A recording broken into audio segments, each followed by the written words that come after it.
When I was being experimented on in my previous life, there was a rumor outside that the ruler of Green was looking for his lost daughter, a man regarded by the outside world as arrogant and reckless, and also a liar. In reality, what he was looking for was a substitute. You ask me why I know this. The one who is passionate about beauty and the color green, Duke Aubrey, the head of the Green family, brings a regrettable end. This man because the substitute he found was me. Anissa sat looking at the Duke with a tense expression. That is, his daughter went missing when she was less than 1 year old. Until now, I still do not understand how he knows what his daughter looks like.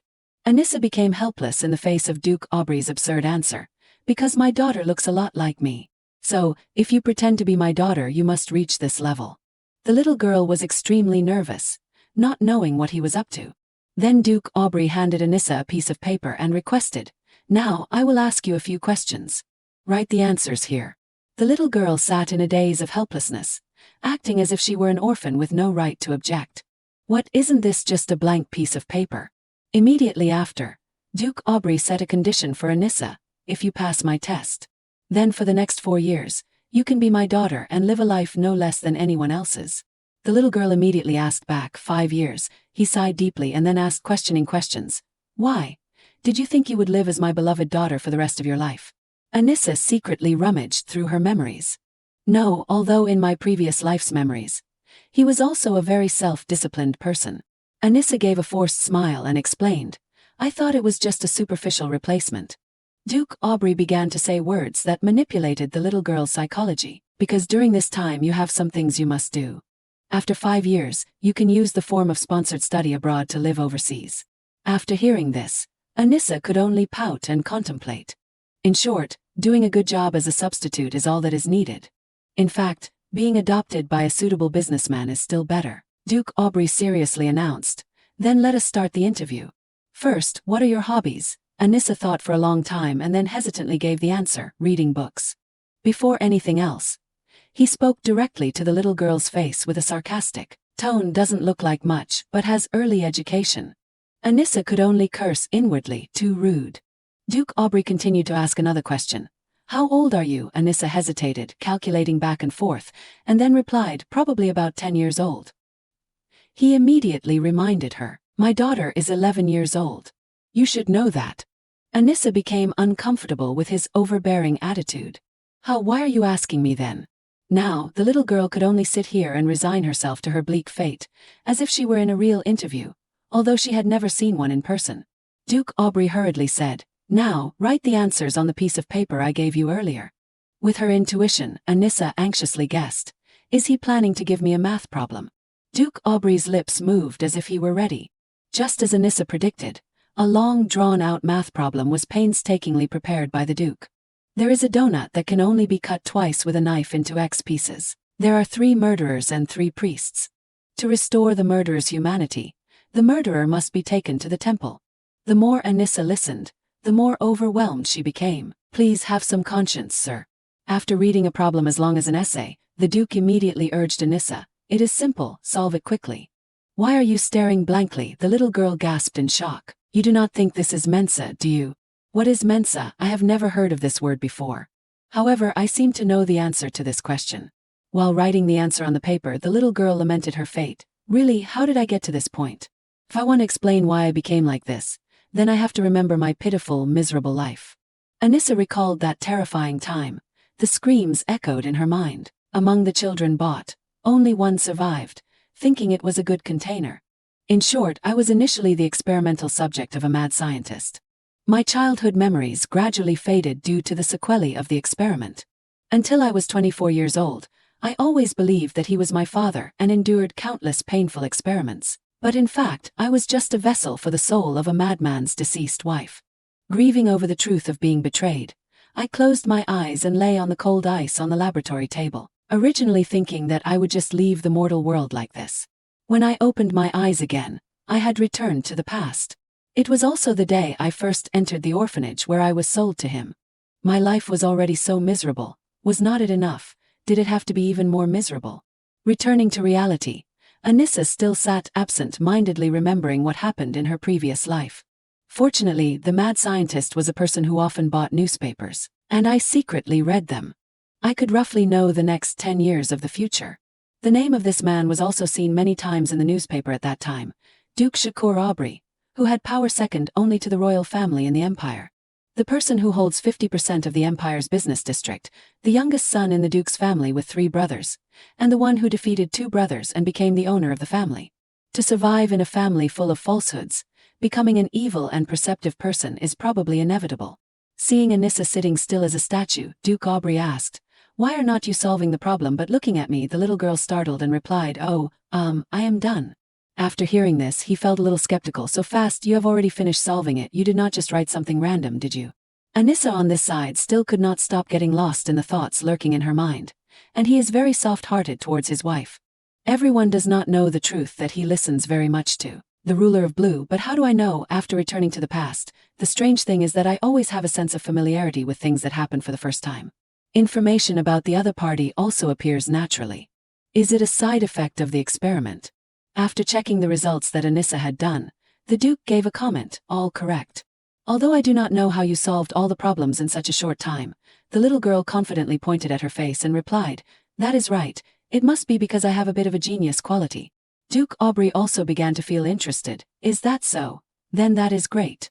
Barely meets the requirements. I am also a genius. Adopt this child then."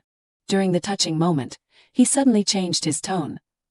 Although the appearance is a bit." Anissa had to get annoyed at the Duke's critical attitude. "Objectively speaking, I am quite adorable, okay? In fact, should I have gotten a few questions wrong? Although I return to the past, all I have is this body.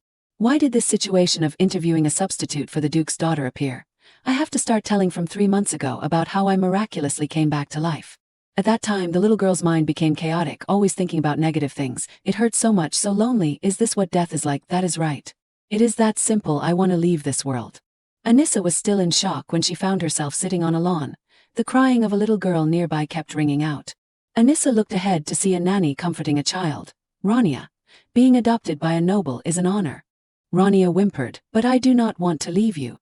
Anissa still could not understand what was happening. Didn't everyone say that after death you can't feel anything anymore? Why do I feel as much pain as if I just got beaten up? I am obviously not alive anymore. Anissa seemed to be floundering in the lost currents of life. The little girl looked up at the sky and wondered. The field of vision here is extremely low. Since just now I have felt an unusual pain. "Rania, the familiar name I have never heard before." The nanny's voice rose encouragingly. "You will definitely become an outstanding girl. Now go outside." Those words made Anissa remember something. The tone is only used for children adopted by nobles in that lost memory. Anissa stood still as a wooden statue.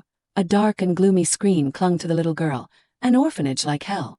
"When I grew up, even my skin was almost sagging due to the sequelae of the experiment. As long as a little wind blew, I would immediately feel severe pain.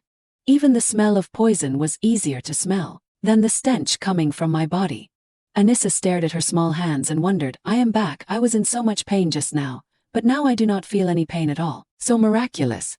Long hair without any damage, fair skin, fingers that are a little thin but very round and lovely. I do not think this is a dream and that I am finally free." The long-held desire for freedom. Anissa's life began to become more colorful than before. She clenched her fist and laughed weakly. "Perhaps because God took pity on me." Immediately after, a happy smile appeared on the little girl's face. This is an opportunity to start over. But before she could enjoy the joy for long, Anissa discovered that the spell inscriptions from her previous life were still clearly imprinted on her arm. Anissa froze in astonishment. "Oh, what is this?" The little girl trembled in fear. Why? Why are there still traces of the experiment on my body? In fact, it is okay to start over. Even if I do not have any strength, it is okay. The biggest reason leading to my death in my previous life, the ancient words that cover my whole body and cannot be removed, will eventually lead to my death. The traces are limited. Anissa could only wipe away the painful tears with her hands. "I thought I could live decently this time. I can't let myself be weak like this forever."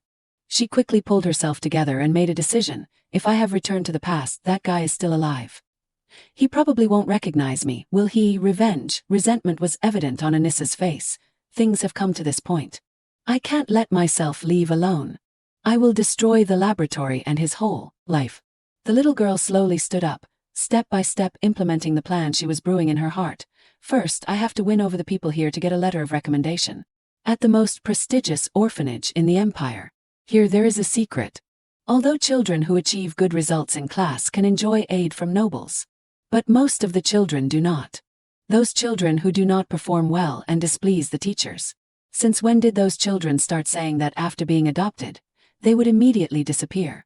The reason for disappearing is probably the same as mine. Anissa closed her eyes tightly and set a goal for herself.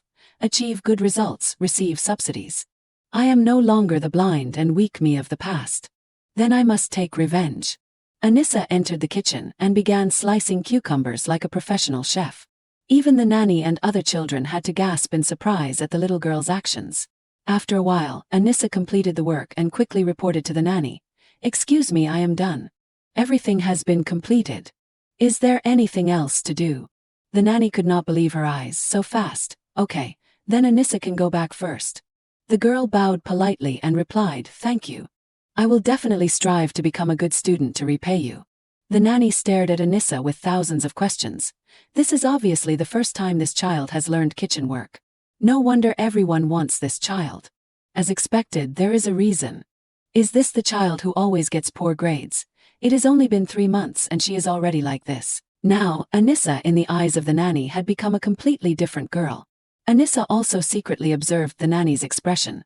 The reaction is not the same as in my previous life. The nanny on this side began to calculate how to harm her. Should I quietly arrange for her to go to the kitchen for 1 month? Anissa could only smile brightly and say goodbye to her. "Then I will go first, madam." But in the little girl's heart, she thought differently. This person is probably one of the teachers who grades. Right, that is to say, she must also be included in my list of revenge. Outside the corridor, Anissa walked while thinking. Even if I study high-intensity subjects, it is difficult for someone familiar like me to get points. I used to drag my aching body to cook and clean, in order to gain the favor of the mad scientist. I get angry as soon as I remember. I must take revenge. Because she was too focused on the mess of thoughts, Anissa accidentally bumped into someone else. The little girl quickly apologized, but that person loudly scolded her with a contemptuous tone. "Apologize for what? You made my clothes dirty, you trash." His words made Anissa's face flush with anger. He stood on this side and saw that the little girl kept being silent, so he took the opportunity to press on. "Apologizing is enough. If you kill someone, would you say that too? Do you think someone lowly like you is worthy of talking to me?" Anissa did not bother to argue with him, so she just replied, "Yeah, I think so." That guy pointed at the little girl's face and asked, "What, don't you recognize me?" Anissa smiled and said, "I know. Are not you someone who received aid from Count Charlotte?" Aid system, a type of orphanage system. If the person receiving aid achieves good results, then the reputation of the noble who spends money on aid will increase. He kept spouting insults at Anissa's face. "Can't even remember a name, anyway. You are a stupid thing that no one chooses." Anissa gently grabbed his finger and then made a sinister face, threatening, "Be careful. That Count's house is a place where people are assassinated without even an apology. Quickly cut off relations or you might be the same way in the future." The girl's implied words drove this guy crazy. "What nonsense are you talking about? Do you want to meet your grandparents or do you want to get beaten up?" Anissa glanced elsewhere as if observing something. Then she made a pitiful face, challenging him. "That is right. You try hitting me." Since they bumped into each other, he raised his fist to physically harm Anissa, when suddenly the voice of the nanny rang out. "Pete, what are you doing there? Daring to use violence, unbelievable." He immediately denied it. "It is not like that." Anissa stood next to him with a sullen face at the injustice. "Lying. Clearly, as long as you get aid, you will turn a blind eye no matter what. It is probably because I am also a child about to receive aid that you said that." The little girl turned her head towards the nanny Irina and thought, "And also, it is to please the man in the cloak behind him, or that person is a very high-ranking person." Anissa's expression became brighter. "I saw him observing when he came. Pete committed a mistake in front of such a big figure, so he won't be easily forgiven. At most, he will be locked in a single room." Irina softly called out, "Oh right, Anissa." The little girl smiled brightly and replied, "Yes, Irina, I am okay." At the same time, the little girl had already thought of a plan to take revenge on Pete. "If I receive aid from a noble right now, I will pinch his nose myself." Unexpectedly, Ms. Irina told Anissa to come here with her, making Anissa freeze stiff. Immediately after, Miss Irina introduced Anissa to the Duke. "This is the child you designated." Anissa was extremely shocked that things were progressing faster than she thought, although you say immediately, but right here on the spot, being adopted by someone who just witnessed the whole argument. Ruined the first impression already. Anissa coughed softly to regain her composure, then quickly made a respectful greeting to welcome the Duke. Nice to meet you for the first time. I am Anissa. The little girl looked towards him with a shy face mixed with innocent, sparkling eyes. But in response to the little girl's warm greeting was the Duke's terrifying silence. Forget it, no matter how I look at it, I am the one who was harmed. It won't be to the extent that he will spit on my smiling face, right? The reaction is a little cold. After a while, he finally opened his mouth to ask, have you ever been taught noble etiquette? Irina gave a forced smile and explained, yes, there are quite a few cases where they are selected as auxiliary maids or servants, so we are also teaching them. Anissa rejoiced inwardly. Looks like he is somewhat satisfied, how lucky. The Duke suddenly turned to ask Anissa, how did you know I am a noble? The little girl startled and said inwardly, because of the superior tone, the material of the cloak is also not bad. Course I can't say that. Thanks to her intelligence, Anissa answered skillfully, because your posture and the way you speak are very elegant. Anissa complimented, but the Duke thought it was true. Can't even the cloak hide my outstanding style? His words stunned the little girl. I was afraid that he would become my benefactor. So I said that. He has a severe self-obsession problem. However, the purple eyes that were inadvertently revealed looked both beautiful and mysterious. By the way, did not he specifically point me out? How does he know me? Irina smiled at Anissa and said, it is impolite to keep the guests waiting. Come over here with me. The little girl obediently listened. Yes, madam, but in her heart, she still could not stop being curious.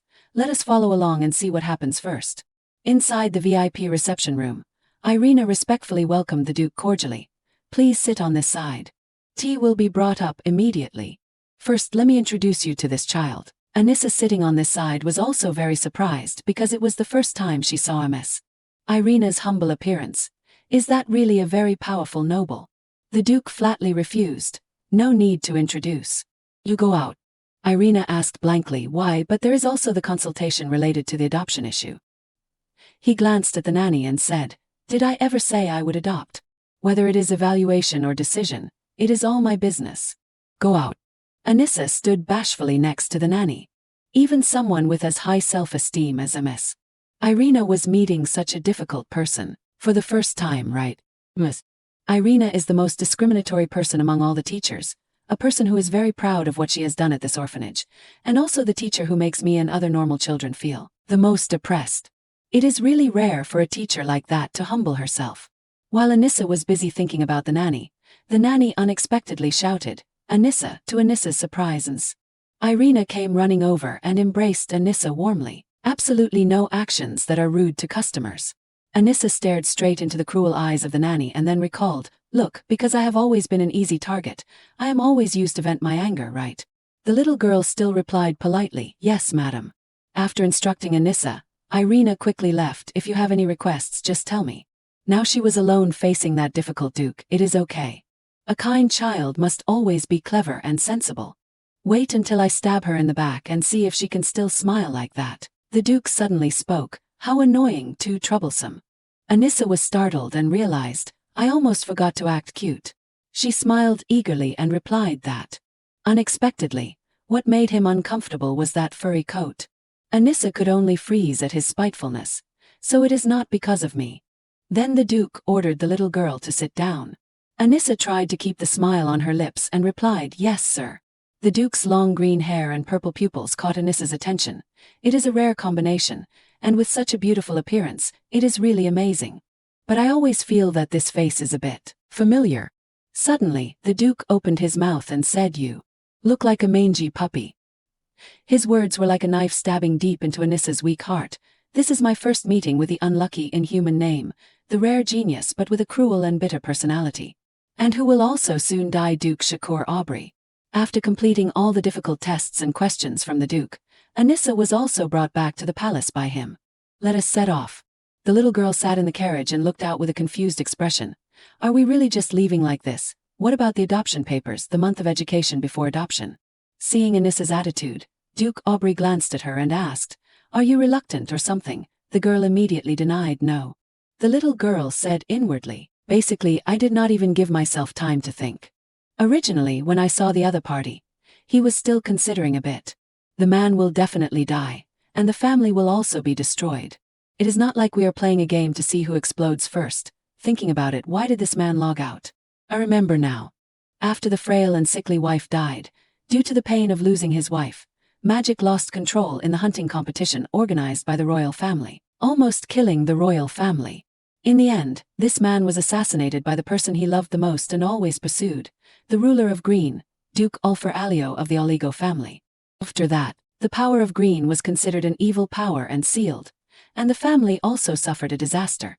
But in the end, the female protagonist with the power of Green appeared, and the story was repeated once again. Anissa sat blankly in shock. What female protagonist? What am I talking about? It is not like this is a novel. Is this also a side effect of the experiment? The little girl sat hugging her head that was about to explode. Since being experimented on, many strange things have always happened. Do I have some kind of superpower to predict the future or something? It is ridiculous that even though I escaped from the gates of hell, I still have sequelae. Because time is limited. Duke Aubrey sat staring at Anissa all this time without saying a word. Suddenly, he took the initiative to talk. Your name is Anissa, the little girl startled and replied, that is right. Duke Aubrey sternly reminded, before we arrive, I want to tell you some rules and things to pay attention to. First, throw away your name. Remember, starting from now, your name is no longer Anissa, but Annette Aubrey. Anissa still could not believe that she was living under a new identity. After traveling a long distance, the two finally arrived. The Duke also took the opportunity to introduce her. This is where you will live from now on. The Aubrey Duke's residence, a luxurious place that Anissa was seeing for the first time. Compared to my previous place, it is completely different. This is too magnificent. From inside the mansion, a woman ran out in a hurry. As soon as she saw Anissa, her eyes welled up with tears. A tender voice spoke, my dear. The little girl looked at her and secretly speculated. This must be Rosanna, the one who will become my mother, and also the first to sacrifice in the Aubrey family's tragedy. However, what worried Anissa most was the Duke's attitude. He looks so uneasy, afraid I will make a mistake. Does he think I have forgotten everything he said in the carriage? Forget your name. From now on, your name is Annette Aubrey. The moment you enter the Duke's residence, you must call me father, and when you meet my wife, call her mother. Also, you must swear to play the role of my daughter and be loyal to this role. While in the carriage, Anissa curiously asked the Duke, wouldn't it be easier to find your real daughter? Duke Aubrey took some time to explain, of course I found her. But that child has passed away. I can't bear to let my wife know about this. His face turned sad whenever he mentioned this painful story. Anything related to this matter is forbidden to be mentioned. Also, you have an older brother. If you need help when I am not around, just tell him. He also knows you are a fake. Don't forget, starting from this moment for the next 5 years, you will be the only daughter of the Duke's family. Anissa recalled Duke Aubrey's threatening words. He threatened me that if my identity is exposed, he will return me to the orphanage. And before coming here, the little girl had been scolded by the Duke. You only know how to answer yes. My daughter is a cheerful, lively child with a good personality. That is what I am like, so my daughter should be like that too. And here's the problem. A child who has been an orphan all her life suddenly has parents. How should she react? Rosanna could not contain her happiness and ran over, calling Annette's name. The little girl was scared and quickly hid behind the Duke. He glanced at Anissa, worried that she would ruin everything. Unexpectedly, Anissa acted so well that it was astonishing. Anissa tried to create touching tears and called out mother. Duke Aubrey could not have imagined it. Anissa had already prepared the script. How unexpected that I could act so vividly. A daughter finding her parents will naturally be very happy.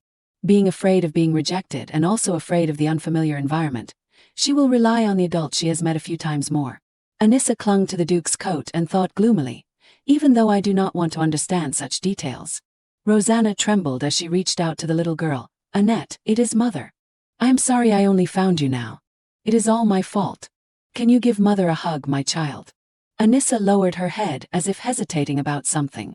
Then, the little girl suddenly looked up with an innocent, pitiful expression. After that, she ran to her mother in overwhelming happiness. The hug is clearly so warm, but why does my heart feel a pang of pain? Is it because I should not accept the Duchess's gentleness, or is it because these tears remind me of the days I lived in that? Hell, no matter what, I can't let that happen again. In short, I can cry with peace of mind now. The Duke stood to the side and said, Rosanna will scare you. She laughed and replied, look at me. The Duke ran over to care for his wife. You still have to take the child to see her room. Let us go inside. Your body is not well either. Anissa was extremely surprised by the Duke's gentle attitude. He can even speak in such a tone.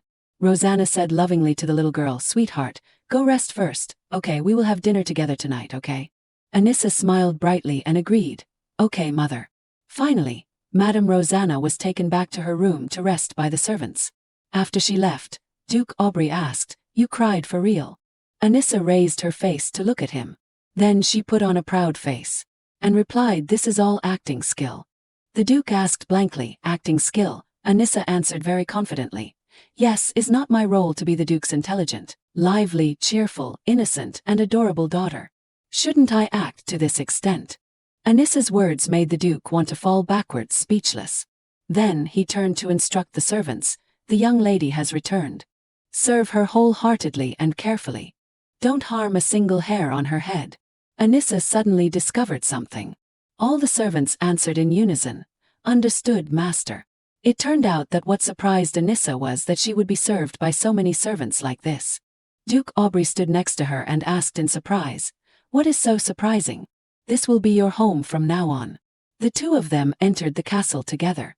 Saying it like that, but in reality it is not worth looking forward to that much because these fantasies are only for 5 years. And so, Anissa officially lived under the identity of Annette. Two maids greeted Annette with smiles. "Welcome back safely, miss. My name is Mary and my name is Cordial." Because it was the first time meeting them, the little girl was a little hesitant. "Unexpectedly, I am separated from the Duke so soon. Anyway, I am working according to instructions, so there should not be any problems." Mary took the initiative to say to her master, "Please speak to us normally." However, Annette only knew how to answer with "This is a good start." Not. Annette panicked and ran into the room, slamming the door shut. "Wait, I can do it myself, so you can go out." The two maids looked blankly at Annette's face, while the little girl was so scared that she could not speak. "It is too troublesome to have someone help me even when I bathe. I heard I have never done this with the Duke before." Mary tried to persuade her, "But miss, you should let us help you with bathing." Annette still refused this help. "That is not what I mean, it is really." The little girl was now in an extremely difficult situation. "Oh no, how should I take off my clothes? If I take them off here, those patterns will be discovered." Annette began to make a shy face, looking at Mary and Cordial. Then she spoke in a shy voice, saying to them, "I am embarrassed." After hearing this reason, both Mary and Cordial were stunned. "Then we will prepare the water for you, and then wait for you in the room." Annette closed her eyes tightly and sobbed, "But I want to put on my own clothes too." The little girl told herself that she must not tell this secret to the Duke. If he found out, she would definitely be abandoned immediately, because there would be no reason to raise a faulty product that would die at any moment. Annette looked at the words on her wrist and thought, "Although I can still hide it now. But I should find another way to solve it. Once I am familiar with this mansion, this excuse will no longer work." Suddenly, an idea flashed in the little girl's mind. Speaking of which, is not there that thing? Chameleon crystal mud, invented by some eccentric scientist. It is something that, when applied to the skin, can change the color of that area of skin like the color-changing properties of a chameleon. Many people buy it to cover up scars or burns. Using that, these marks will probably be covered up immediately. If there is any problem, this thing won't appear on the market for a few more years. I can't wait a few more years. I must get it within at least half a year. I have to find that eccentric scientist to make it before. Fortunately, I am very familiar with that scientist. The eccentric scientist is that hateful mad scientist who once took advantage of me. Thanks to that mad scientist's insecurity, I know what he likes and what he does not like. Just throw out the bait and the fish will definitely bite.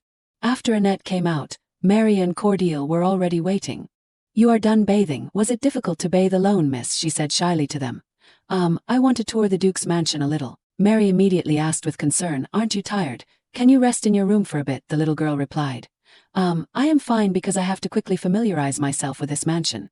Inside the luxurious dining room, Annette sat at the table with a bored expression. It was so hard to go through everything, and it is already dinner time. Cordial suddenly appeared and announced to the little girl, "It is almost dinner time, miss." Annette ate while thinking, this Duke's mansion is really too big. It almost took 2 whole days to tour it. At the dinner table, Rosanna kept caring for her little daughter. "Annette, does the food suit your taste?" The little girl's face showed her delight as she replied, "It is very delicious." The little girl recalled her difficult life in her previous life, because before I was reborn, I could only get 4 drips. When I was in the orphanage, I could only eat communal meals. Hearing Annette say she liked it, Rosanna took out countless kinds of pastries for the little girl to enjoy. Really, then try this one. This one is very delicious. Annette became much more excited. Yes, thank you. Looking at the beautiful dishes in front of her, the little girl could not resist her craving. Although she could not eat everything, it was really delicious. If only I could eat deliciously like this for the rest of my life. While she was happy, Rosanna suddenly spoke that, I still want to shamelessly ask you for this favor. Can you call me mother? The heartfelt words of a mother made Annette silent for a few seconds. She continued to express her feelings. I heard that you are much more mature than your age. Although I can't change the time I was not by your side, I still hope you can live comfortably in this place, to some extent. Just as she finished saying her heart's desire, Annette called Rosanna mother. I will try to call you mother from now on. Thank you, mother, for always searching and not abandoning me. Hearing these words, Rosanna was extremely happy, while Duke Aubrey could not believe that Annette could say those things. Annette glanced at him and wondered, what is so surprising? I am just doing what I should be doing. What is that sound? Suddenly, the atmosphere became extremely scary. Rosanna said in a fearful voice, Annette, really? Suddenly, black syrup stains appeared in front of the little girl, and Rosanna disappeared. Annette looked ahead with a bewildered expression. Duke Shakur became frantic and hugged his wife, scolding the maids to quickly take her back to her room. The situation seemed more serious than Anissa had thought. It was miraculous that Madame Rosanna did not fall down immediately. The Duke revealed that worried, flustered expression in front of Anissa for the first time. The little girl thought she should help to ease the situation, so she called her maid Mary. Mary turned and stood ready to listen to orders. Although Anissa did not know how to treat this disease, she knew how to restore the condition.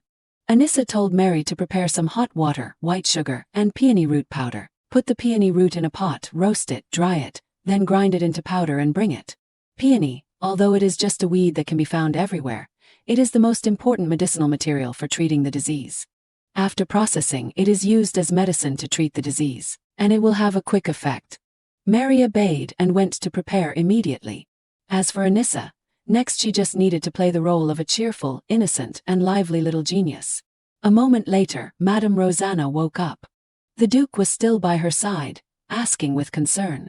Rosanna worriedly asked, Did I scare our daughter? This is not what a good mother should do. Hearing these words, the Duke's heart ached. Only when Anissa called mother did she break this gloomy atmosphere. The little girl said she brought medicine for her mother to drink. Duke Shakur was horrified. He did not know what kind of trouble the little girl was going to cause. Although his heart was stormy, he still had to play the role of a kind, benevolent father. He said, Annette, your mother is not well. Let us skip it today. But the little girl did not pay attention to him and ran straight to her mother, handing her the cup of medicine. Looking at the strange, unknown liquid in Anissa's hand, Duke Shakur was suspicious and got angry with the little girl. What are you saying? It seemed that at this moment, the Duke thought Anissa's behavior was disrespectful. He regretted bringing this child of unknown origin back. Anissa was not afraid at all and turned to give him a smile, which made the Duke freeze for a few seconds. Anissa spoke to reassure him. It is okay, father. Aren't I a genius like you? Madame Rosanna doted on her daughter so much that even though she did not know what this medicine was, she could not bear to refuse. So she slowly drank all the medicine, despite her husband's unease. This medicine is sweeter than I thought, and a little bitter too. Anissa happily snuggled into her mother's arms and said, Because I want you to get well soon, I will go back first then. Rest well, Mom. After saying that, she left immediately, leaving the Duke bewildered and stunned.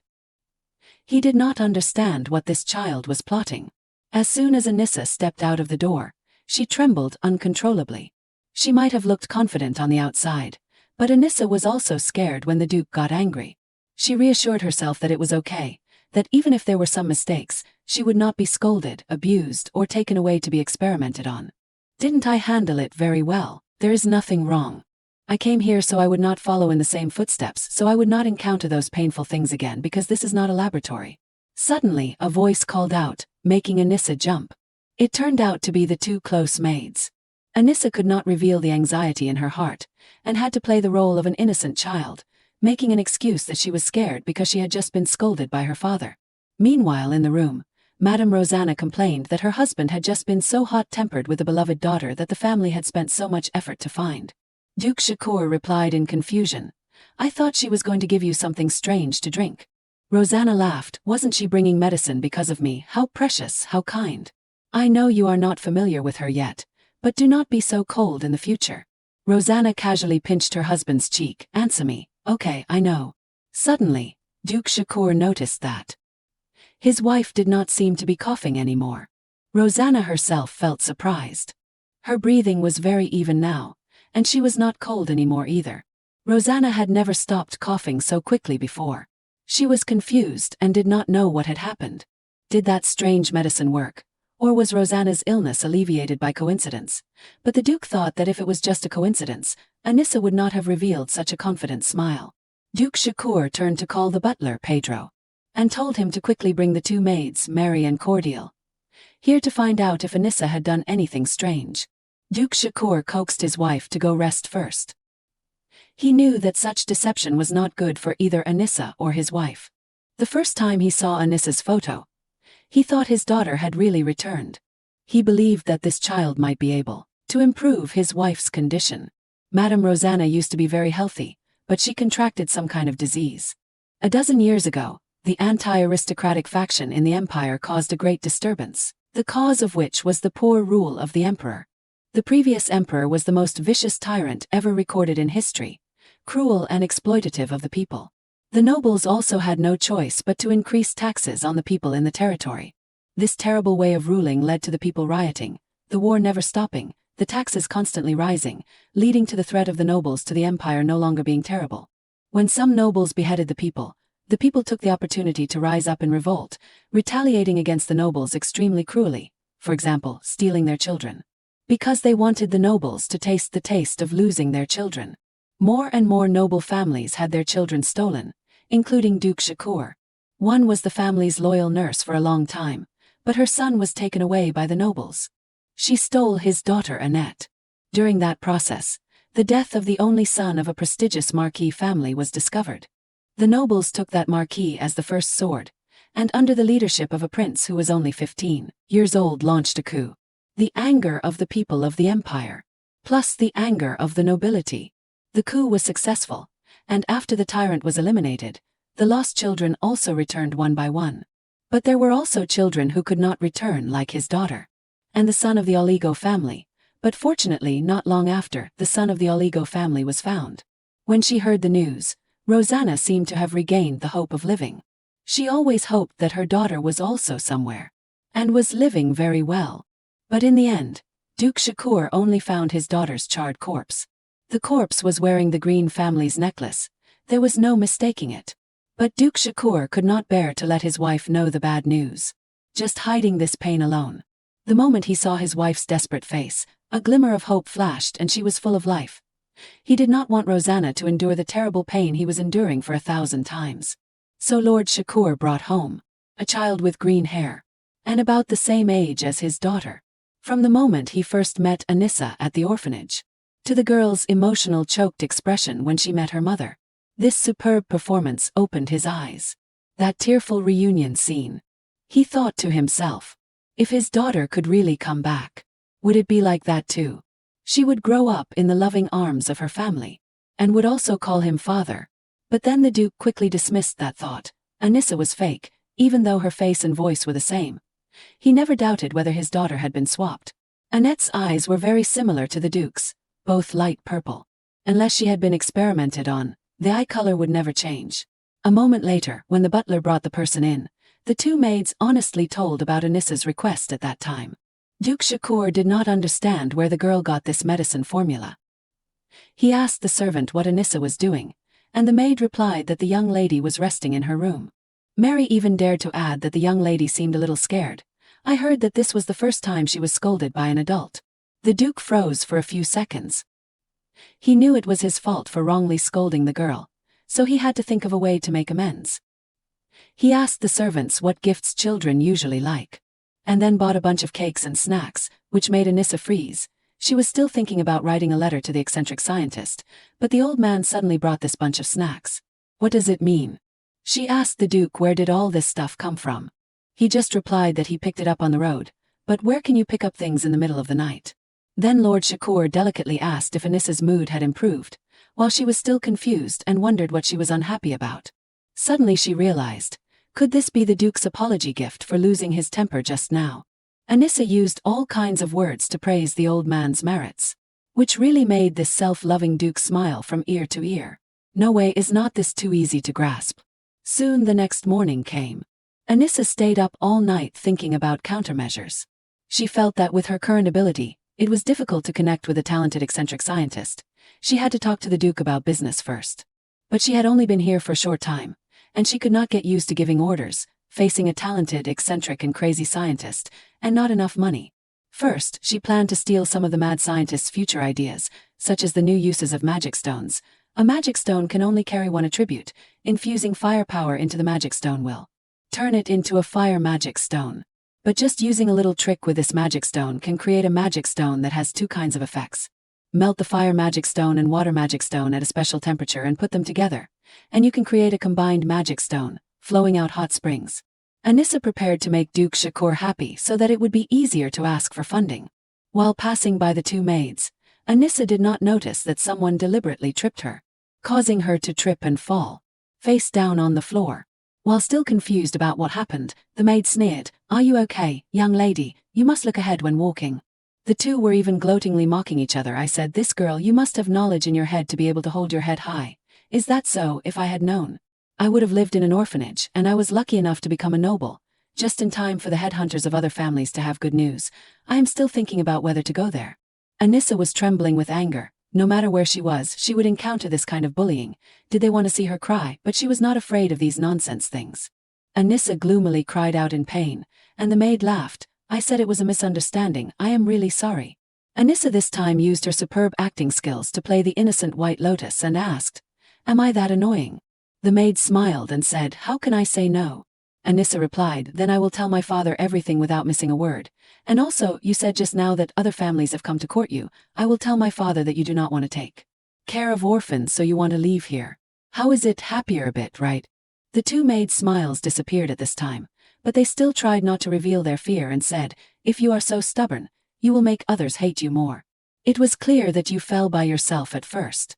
Anissa smiled inwardly. These people are obviously talking nonsense. She had long been tired of this kind of talk at the mad scientist's place. She gently said, and switched to a threatening face. "So do you think I am easy to bully?" They looked at each other in confusion this time. Anissa did not need to please the maids in this house, but only needed to get the love of the Duke and his wife to live arrogantly in this world. She took a long breath and repeated in a stern voice, "I'm asking you, the person who brought me back is my father. Are you not believing in my father? Because I am a genius, I can convey the words to my father completely. I advise you not to think about sowing discord. My mother loves me so much. How can my father hate me, his own daughter?" The maid jumped up and argued, "Wait, how can you be his own daughter?" Anissa calmly replied with a superior tone, "You still want to doubt my father? I will convey all the things you suspect my father and the things you did to me, to see who is hated." After saying that, she left. Sure enough, the maids were so scared that their pants fell off and hurriedly called her back to apologize, making an excuse that they had offended the young lady just now, and wanted to ask her to forgive them. Anissa immediately smiled like an angel and replied, "Just saying it." She stammered and asked, "Then what should I do?" Anissa was secretly delighted, speaking ambiguously. "You still have to ask that. Is not there a way to apologize to others? Do you want me to just stare at you?" No matter how much they hated or disapproved of her attitude, they had to kneel down and apologize. Anissa's face immediately brightened like a flower, accepting the apology. "So now I am going to tell my father a little bit." The maids' faces turned as pale as banana leaves. Anissa this time only taught them how to kowtow to apologize, but did not say that she would forgive this group of ungrateful people. She also said happily, "If you kneel down like this every time you see me, maybe I will consider forgiving you." But of course Anissa would not accuse them. If she tattled about this small matter, she would be considered a troublesome child. It would be enough to threaten them casually and live her life well. However, she should also be quiet for a while. She ran straight to the kitchen with an excited face. "Hello everyone." It was not yet mealtime at this time. The chefs in the mansion were preparing meals. The deputy chef saw Anissa and asked, "Young lady, what is the matter with you coming to the kitchen?" Anissa was a little surprised. She had obviously never met him, but how did the servant recognize her? She thought to herself that it was because Duke Aubrey had mentioned it before, or because the deputy chef had asked the Duke about her. The novel once wrote that Duke Aubrey liked people who worked hard to improve. This phrase novel inexplicably appeared in Anissa's mind recently. She temporarily put aside those thoughts and replied, "Can I borrow the kitchen for a while?" The deputy chef was a little embarrassed. But Anissa offered an exchange condition, which was, she would teach the deputy chef how to make cheap meat taste like high-quality meat. This was information provided after 3 years of participating in the diplomatic group of the peace conference. And no one in the empire knows about it yet. Anissa thought that if she prepared dinner, she could get a good impression from the Duke, which would make it easier to earn the capital needed for revenge. But she also had a hunch that this would be ominous. That night, when Duke Shakur was handling official business, there was a knock on the door. He invited her in, but unexpectedly. It was Anissa, carrying something covered. The butler said happily, "Master, if the snack has arrived, would you like to take a break?" The Duke was a little unhappy because he was busy with work. But when he heard the call "Father," he suddenly froze. Anissa invited him to have a snack with a cute and lovely appearance. The Duke was not easily moved by food, but guessed that Anissa had come here to complain again. He had unintentionally witnessed the scene where the girl was bullied by the servants in the afternoon. At first he thought that if she was bullied to the point of crying, he would help her, but he did not expect that she knew how to pretend to be powerful and brought bribes to tattle. The Duke was happily looking forward to it. As long as Anissa opened her mouth, he would make that group of annoying people unable to appear again. When the butler opened the lid of the food plate, even Duke Shakur was surprised. He looked down in amazement. "This is beef stew. And a plate of beautiful cakes." He wondered why the head chef made a dish that he had never made before. Could it be that he had accidentally missed dinner time, so he brought it now? Anissa stood aside, eagerly waiting for the Duke to try the dish. Surprisingly, the taste was too good. The beef had no odor, and it was very soft. He guessed that Anissa had asked the head chef to make it carefully, so it was so delicious. The plate next to it was strawberry cake. Anissa said she had added a lot of blueberries and other berries. Lord Duke was a little startled, because the only person who knew he liked berries was Rosanna. Even the head chef did not know. Could it be that his wife told the girl? Anissa was still standing next to him expectantly. Lord Shakur dismissed that doubt. With Rosanna's personality, she would not do that. This must be a coincidence. He liked it very much, but he still acted aloof on the outside. Asking the butler to bring more tea. Tea was poured into the cup. Lord Shakur wanted to take this opportunity to ask about the medicine that Anissa had given her mother yesterday. He said, "My daughter is indeed very much like me, very polite. You came to me because you want to ask me for a favor, right?" Anissa smiled. "Is my attitude so obvious? Actually, I really have something to ask of you, Father." Lord Duke smiled from ear to ear, guessing that she would ask to fire those 2 servants. He thought this request was reasonable. But Anissa happily boasted that she had discovered a big secret, which could be commercialized. Lord Shakur was tense and his string broke. His face was full of question marks. "Is not it firing? What career is here?" He froze for a few seconds again. Then he had to correct it. "It is okay, I just thought of some people who should be fired, but what career are you talking about? I hate wasting time on useless things the most." Anissa raised her teacup and got down to business. "Father, have you ever heard of combined magic stones?" The Duke was indeed interested in this case. Anissa explained, "It means that one magic stone can contain 2 opposite magic powers." Lord Shakur showed a stunned face after listening. "Are you serious? A stone supports one attribute, that is a matter of course that even a 3-year-old knows."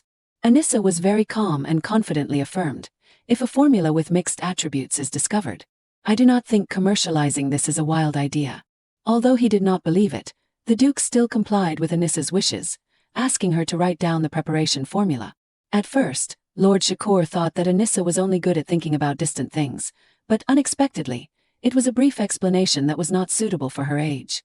The initial theory was also reasonable. If done according to it, it was possible to create it, but it needed to be tested first. Anissa was as happy as a lark when she heard that her plan had succeeded. Lord Duke added, "But you did these things because you wanted to talk about this." After talking for a while, the plate of cake disappeared very quickly, even though the Duke still stubbornly said on the outside that it was okay to eat. Anissa was a little hesitant this time. Lord Shakur was curious about what she still wanted to say. "Considering your heart to prepare, I will help you," Anissa said shyly. "Then I have something to ask of you, Father." Shakur laughed inwardly, thinking that Anissa had prepared so carefully today because she wanted to fire those 2 maids, and wanted them not to be able to step into the noble door again. In his heart, He was extremely looking forward to it. But Anissa replied with an irrelevant sentence, specifically asking for 20% of the revenue from the sale of this mixed magic stone. The atmosphere fell into deadlock once again. Anissa wondered if she was asking for too much by dividing it like this. Lord Shakur knew he had made a mistake, so he had to rein in his nature. He said that the division of profits would be balanced later. You are my only daughter and also the young lady of this family. There is nothing too much. I should have told you not to forget this. Anissa was a little hesitant after hearing this. Shakur pondered. It is time to say it, right? My daughter is indeed shy and short. You do not need to worry about these things. You can ask me for anything. Annette replied, yes, thank you, father. Then I will go first. I am very sorry because the food does not suit your taste. Being asked if she had to go already, she replied, yes, when you finish testing I will come. Shakur frowned. Just leaving like that? Do not you have anything else to say to father? Annette was startled. No. How could it be? He stubbornly asked. Really nothing. Think carefully. Is not there something else to ask this father? Annette was slightly stunned. Then suddenly she remembered, yesterday. At this time Shakur's face relaxed a little. She said again, I took the drink to mother on my own initiative. I am sorry. For reference, the drink I brought to mother yesterday was made from peony. Shakur sighed in frustration. No, okay, peony is not that a weed. Annette said, yes, although not many people know about it. It has the effect of reducing my mother's symptoms. I used to see a doctor use it like that. But peony tea should not be drunk often, because it will reduce the effect if it becomes drug resistant, so it should only be used when the pain is too severe. Shakur listened in a daze. Annette thought to herself, the treatment drug has not been developed yet. If it becomes drug resistant, it will be bad. What if the drug no longer works? That is not right. Looking at Shakur's slightly sad face, she remembered, anyway, the Duchess will be dead by then. And the proud Duke now finally died gloomily. 5 years from now, Rosanna Aubrey will die. 2 years later, Shakur Aubrey will also die. Do not let this peaceful appearance deceive you. I can only maintain it for a maximum of 6 to 7 years. There are still traces of ancient runes on my body. In my previous life, I died before the ancient runes spread all over my body. Before leaving, she said, then I will go back first. I wish you a happy day.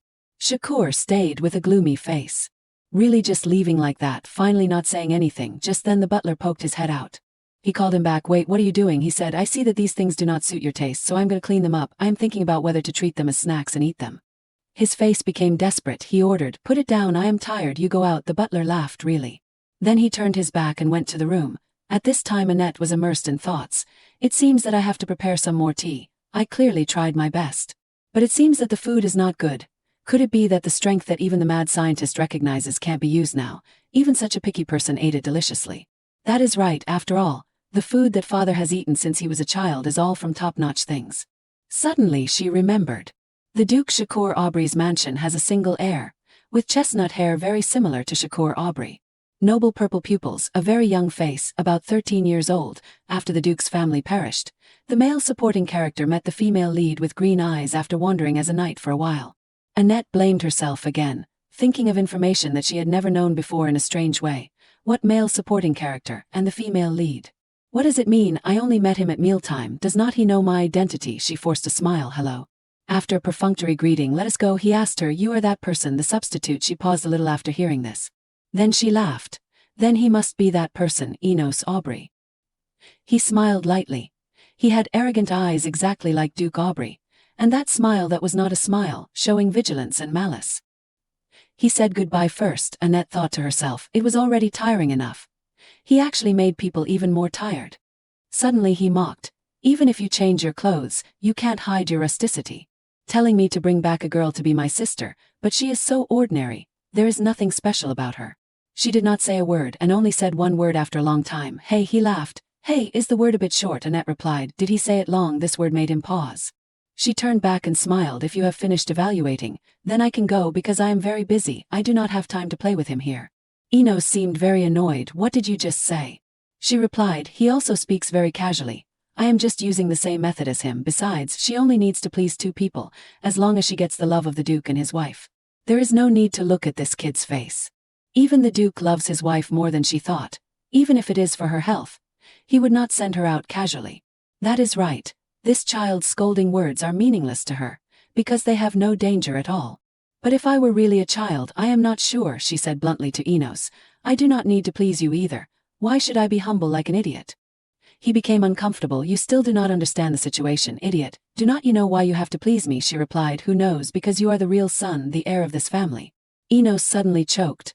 I have more experience than others at this stage of my life. Annette seemed a little disdainful. If you think I will please you for that reason, then you are very wrong. I have no intention of that at all. Revenge. Although I do not know how much power you have, the rest is. I hope you can understand you can't drive me away. If I disappear, the Duchess will definitely be shocked and faint. You probably do not want things to turn out like that, right? My freedom, I will take revenge to the root. And then live according to my wishes. Living without regrets until I die is my goal. I will not let a child like you get in my way, so. Speaking of this, she suddenly stopped. Enos's face had turned angry. She thought to herself, wrong, it seems that his feelings for the Duke and Duchess are deeper than I thought. Just assuming that she fainted has made him so angry. Then that is good. Just then someone called Annette. Both she and Enos looked in surprise. This voice. What is going on?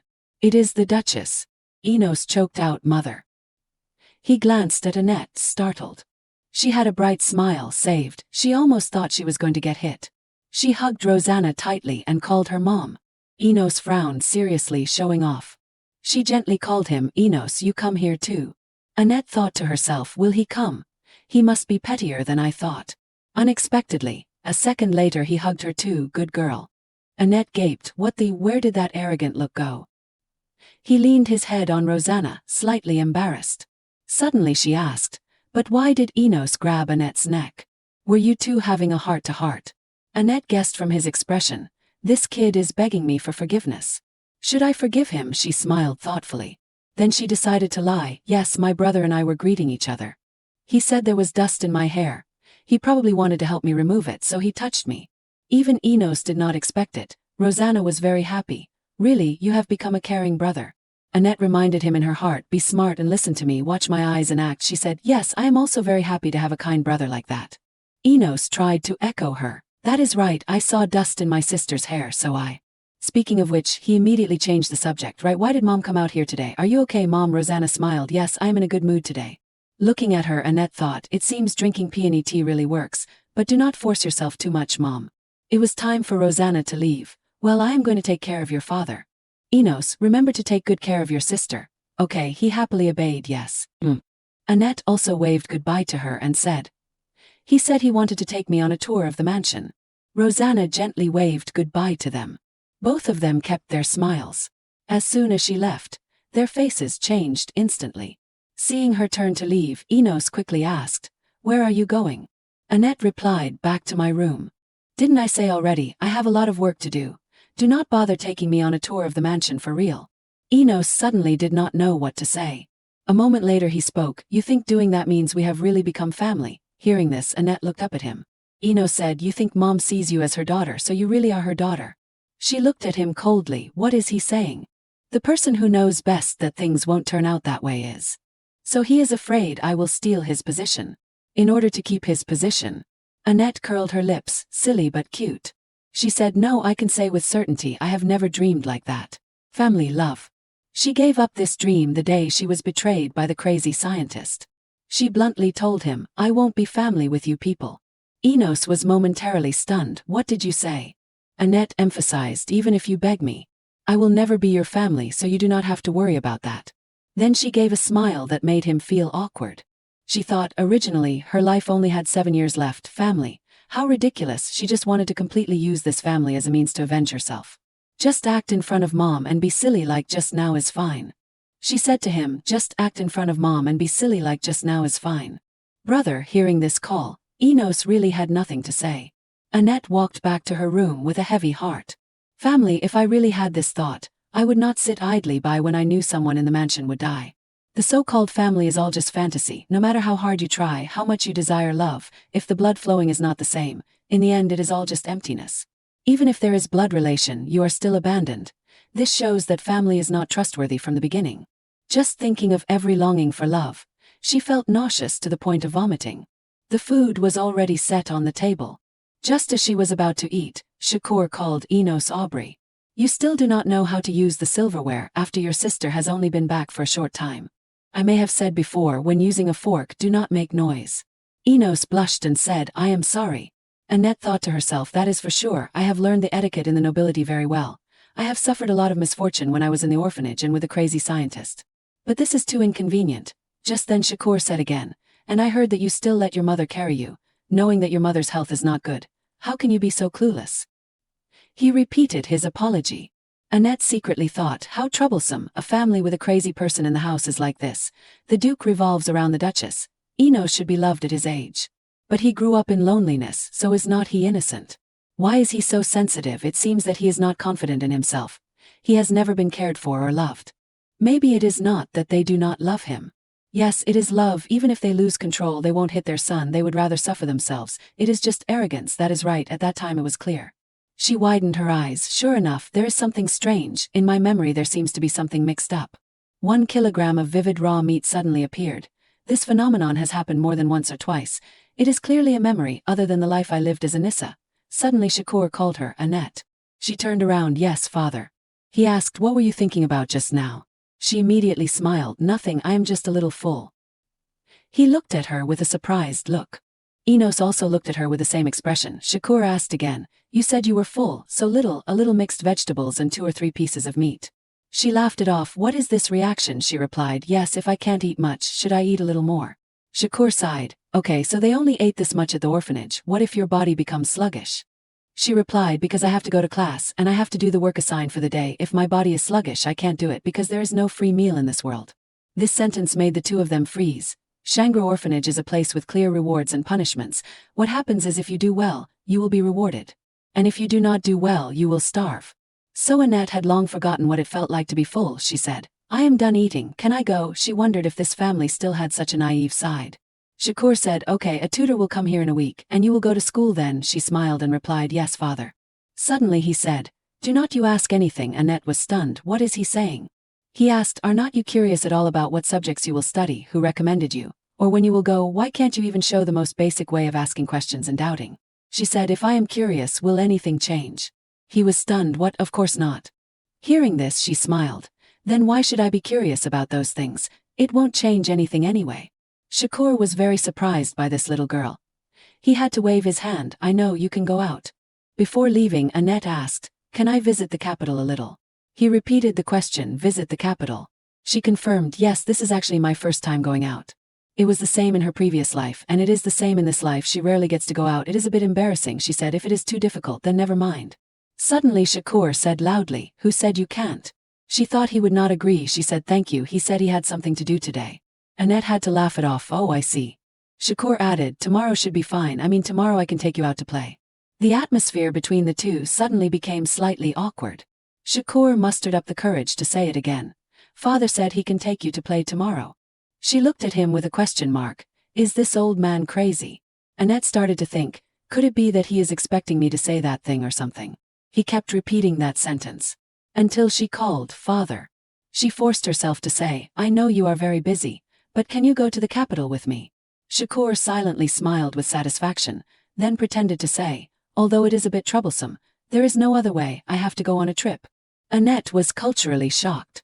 Although there are many dishonest people in this world, is this person a bit too much? He kept muttering, if it is a matter that my daughter asked for, then there is no other way. Suddenly Annette felt a murderous aura behind her. As soon as she turned around, she saw Enos sulking at her. She gave him an awkward smile. This situation is really awkward. Although she left immediately, trouble came to her on its own.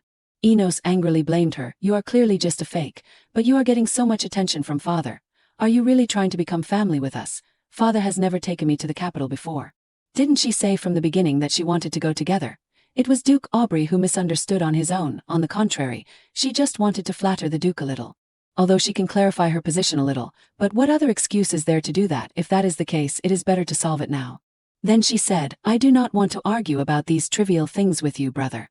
Duke Aubrey is just protecting Enos Aubrey in his own way. This is an undeniable truth, she said, because I have an appointment tomorrow. I am very busy. 2 days later I will prove it to you. Father always loves you more. Enos protested, what do you mean? She sighed, if I can really prove it, can you please stop bothering me? This brother, where is there a place that father walks every day? He can't express his feelings by saying them directly. When will he reveal his true feelings? She knows best, Enos replied. There is a lake in the mansion's courtyard. But so what? He walks around that place every day. It really fits the name Green. Annette turned away. Okay, then we will meet at that lake after breakfast. He looked at her in confusion. What do you want to do in the end? Aren't you planning to trick me again? But he did not get a response.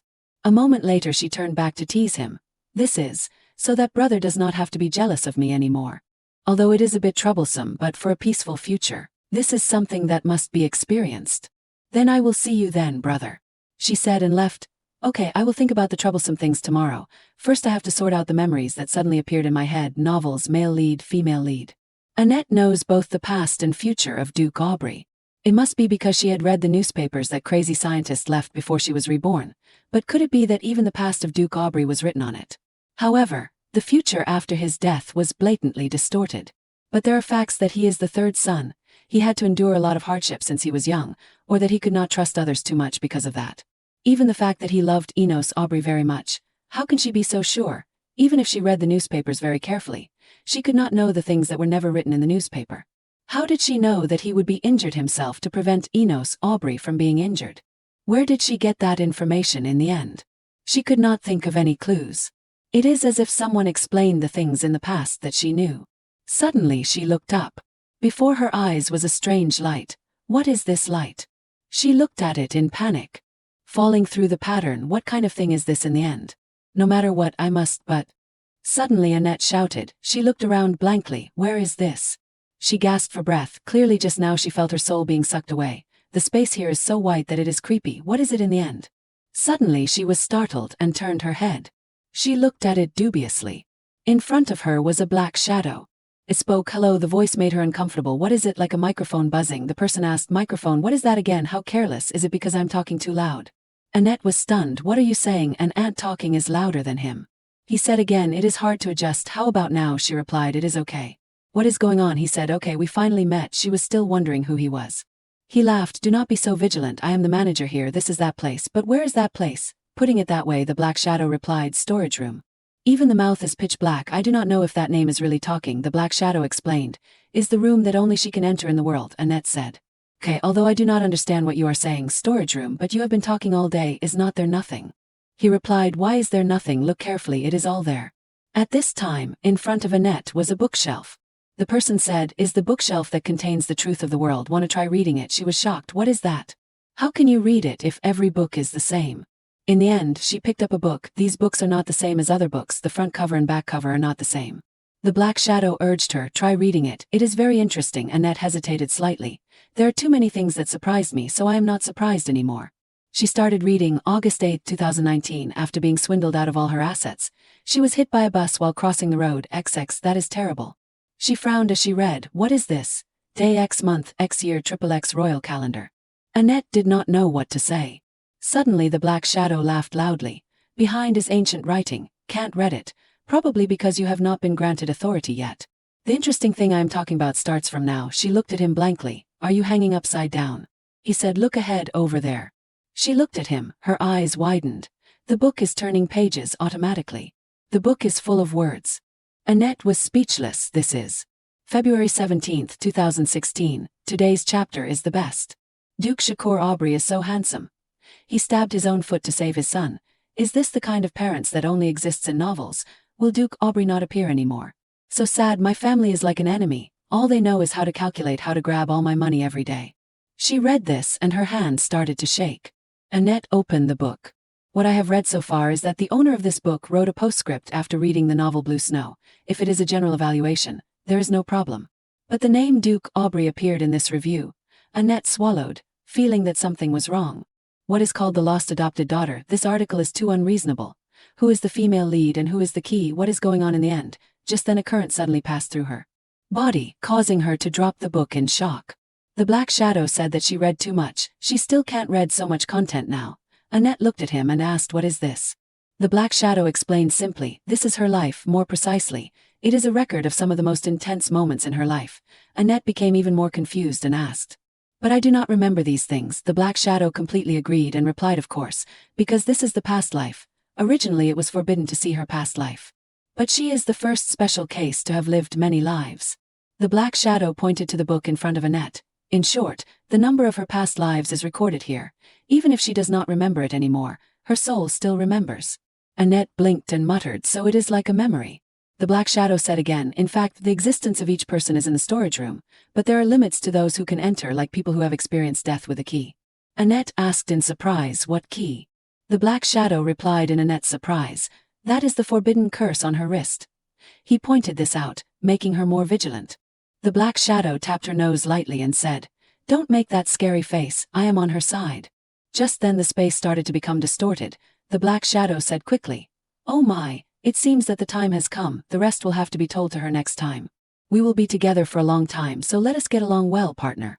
As soon as he finished speaking, the space cracked open right under her feet. Annette fell into the air along with the voice of the Black Shadow. The time to meet is really short. It friendly waved goodbye to her, see her next time. Just a second later, Annette opened her eyes and found herself lying on the bed.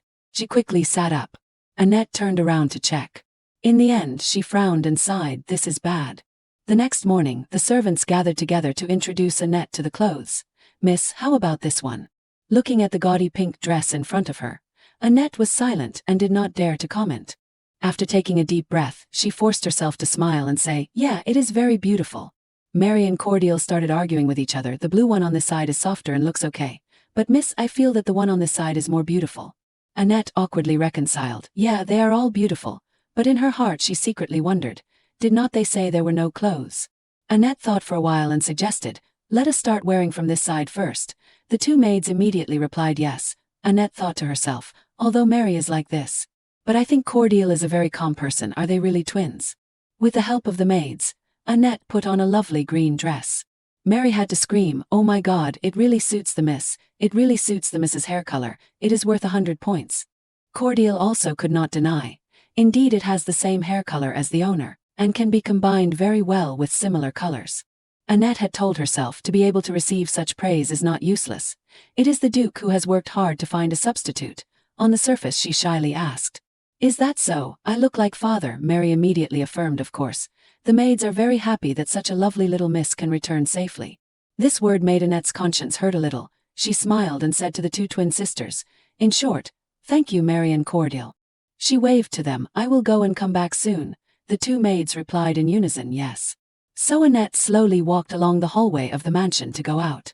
As she walked, she recalled what happened yesterday. She fainted before she could sort out the news. When I opened my eyes, it was the next morning, and I had agreed with Duke Aubrey to go out with him.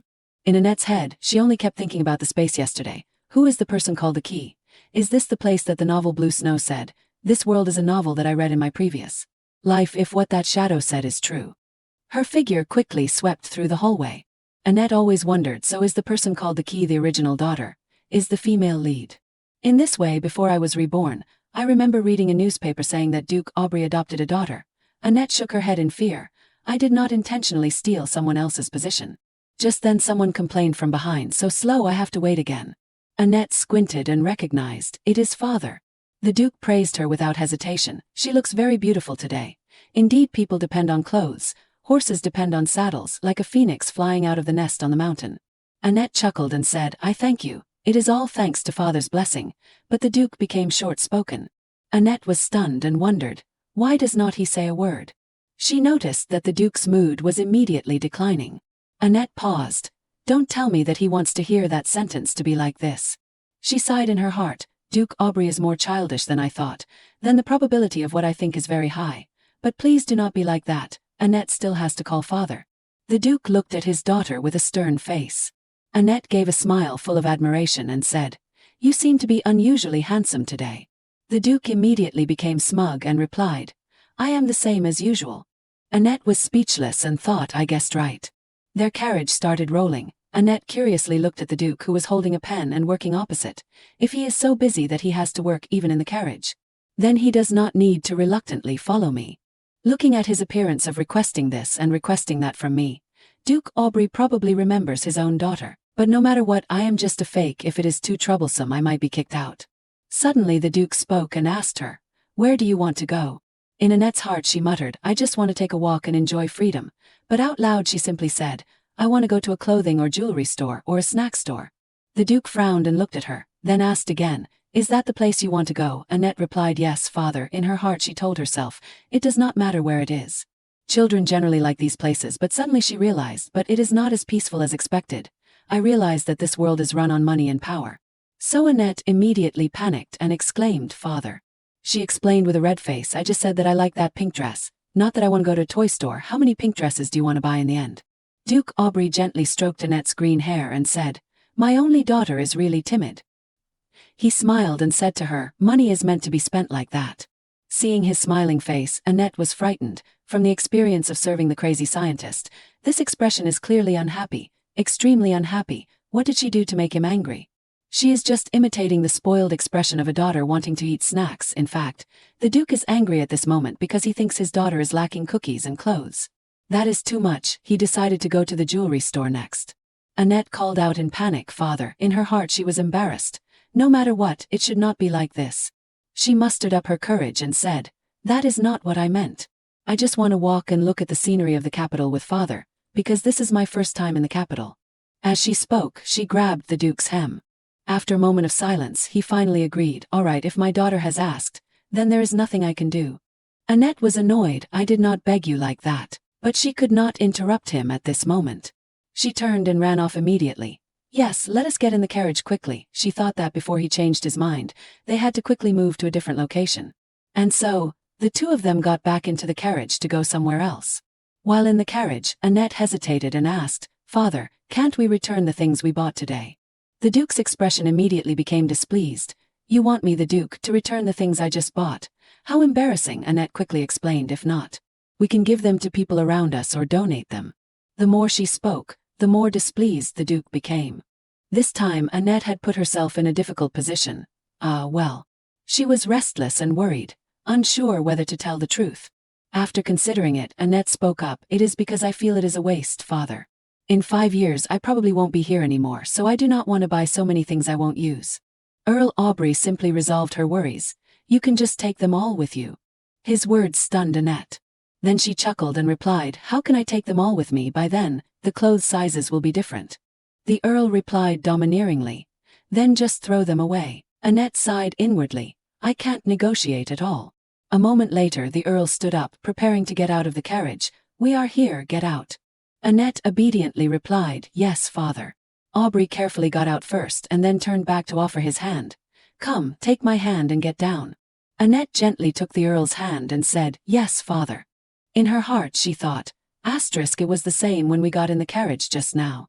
I feel like the Earl is more suave than I imagined today."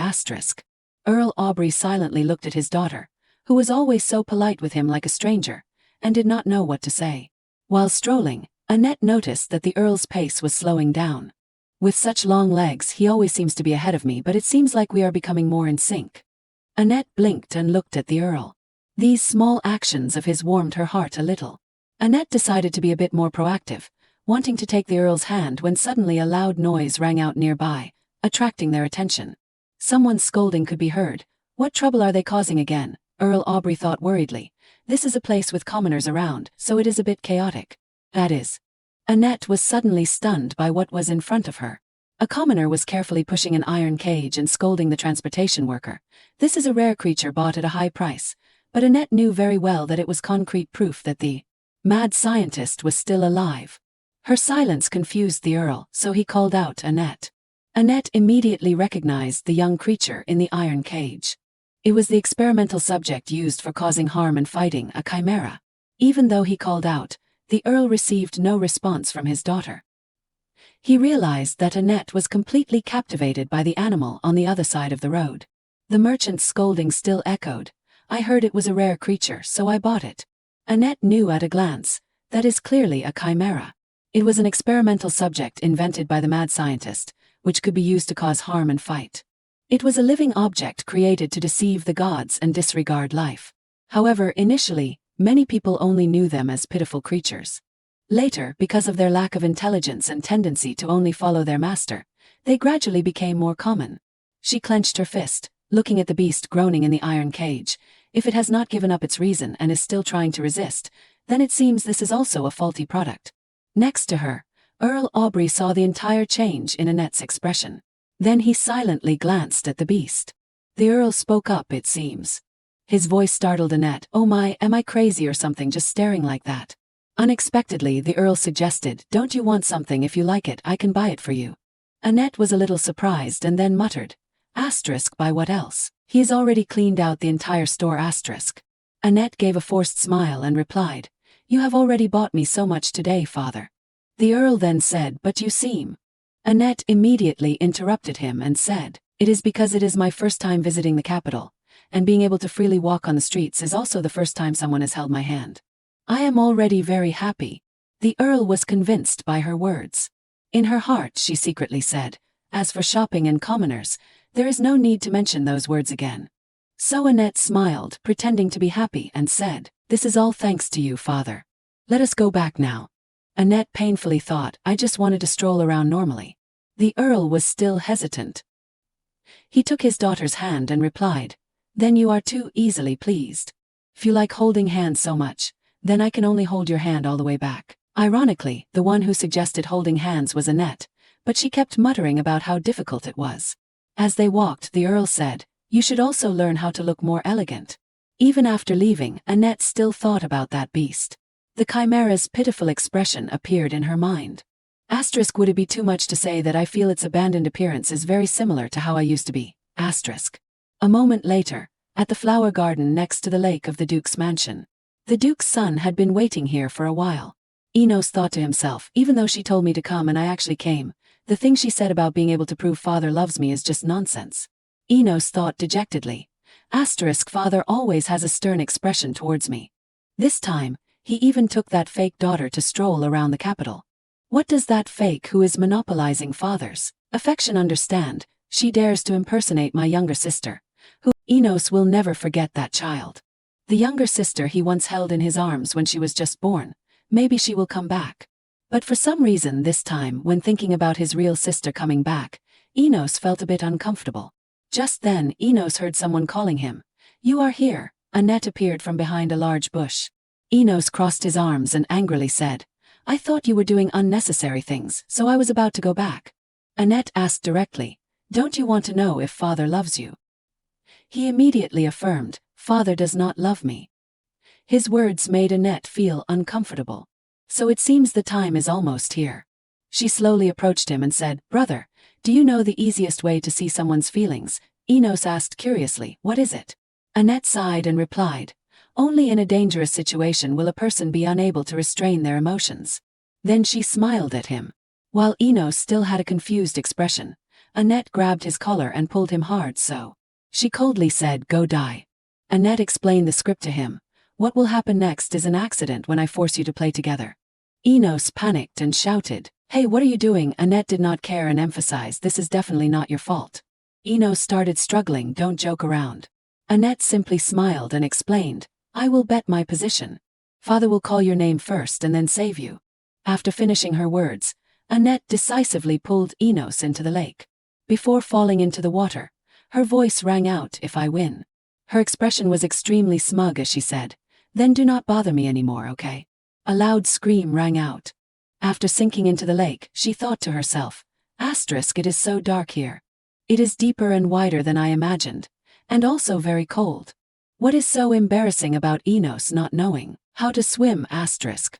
On the surface of the lake, as soon as they heard Enos struggling and calling for help, the Earl and the servants appeared. What is so scary that you did not tell anyone? Enos was completely unable to calm down and flailed around in the water. Only Annette allowed her body to sink deeper and deeper. The scariest thing is not this. Enos was pulled out in an instant. The Earl was so worried that he spoke incoherently.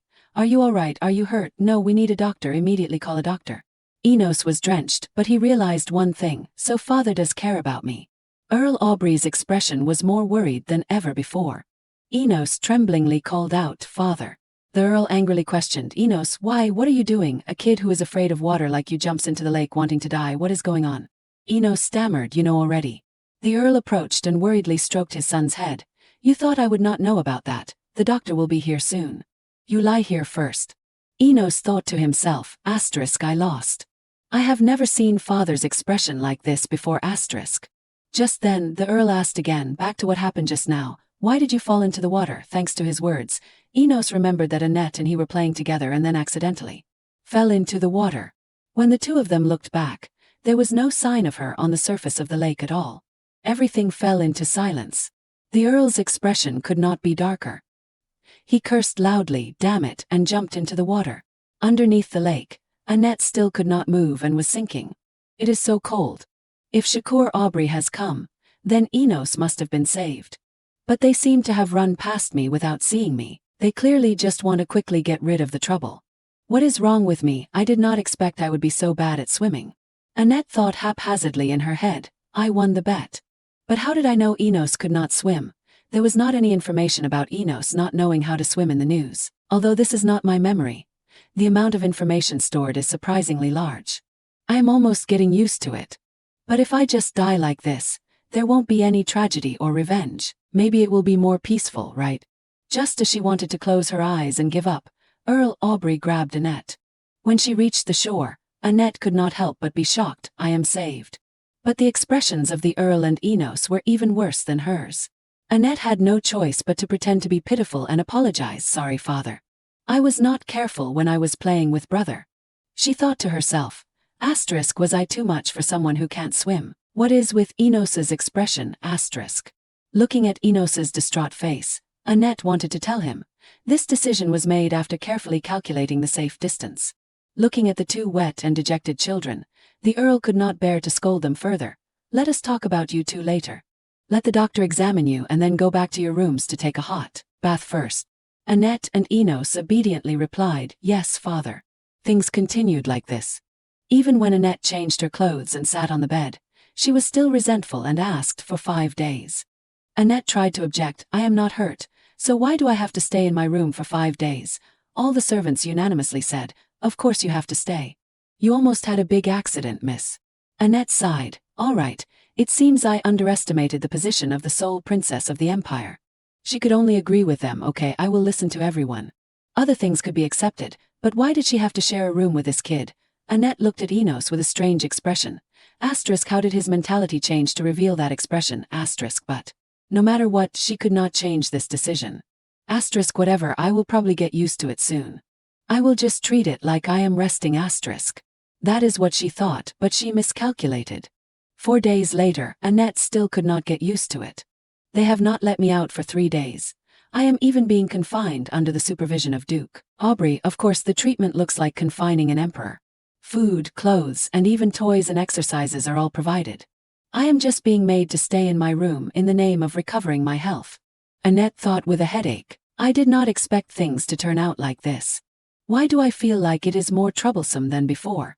Other things were fine, but the hardest thing was. Annette cautiously asked Enos, why are you looking at me with that look? Enos hesitantly denied. I am not deliberately looking at you. Annette could not cry. The important thing is the gaze of Shakur Aubrey and Enos Aubrey. They keep staring at me even when I am eating. It makes it hard for me to swallow. I should just skip eating. Annette painfully recalled, when the doctor said I had gradually recovered, the Earl seemed to ignore his opinion. If this continues, I will get pimples on my butt. Seems like you are doing much better. The Earl spoke up. I will go do my work and come back soon. Be good and stay in your room, understand? In her heart, Annette said, please do not come back. After the Earl left, Annette could finally breathe a little easier. At least I can finally relax. Just then, Enos called out to her, hey you. What are you thinking? After all, I did not say I wanted to make such a dangerous bet. She thought to herself. Asterisk, Enos feels dissatisfied about that. That is why he keeps staring at me. Asterisk.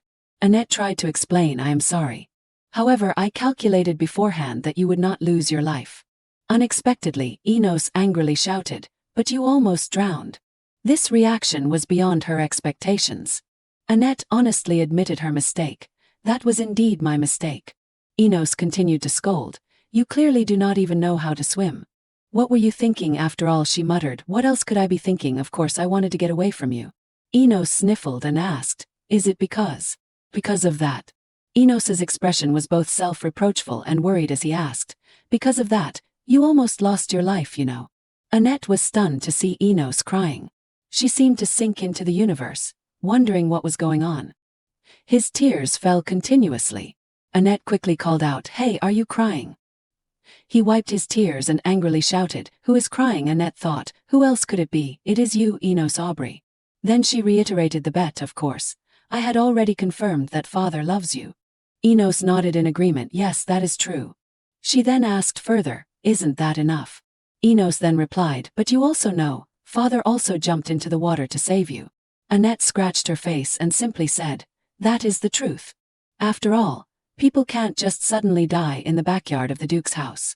Enos irritably interrupted her, "That is not the reason." She clenched her fist and asked directly, "In short, you saw father running so desperately for the first time. It is all because father treasures you that he did that." Annette looked at him seriously. "I am sorry for calling you a fake before. No, that was not the truth in the first place." Suddenly, Enos jumped out of bed and ran towards her. "You do not need to. Because I have made a decision now. It is a special permission. I acknowledge you as my younger sister." Annette immediately refused. "You do not need to. Just follow the promise and leave me alone later." Enos arrogantly said again, "You should feel honored. It is not easy to have such a wonderful older brother." As he spoke, he looked at Annette with affectionate eyes. But Annette was completely unconvinced by him. "Not at all.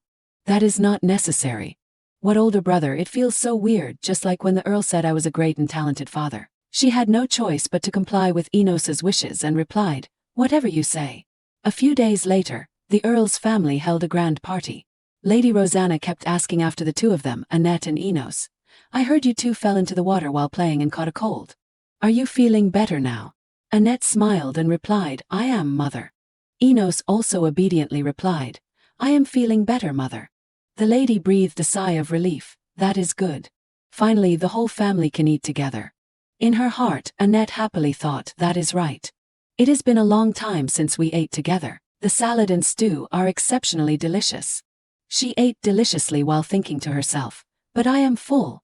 I can't eat any more." Only a moment later, she put down her spoon with quite a bit of food left on her plate.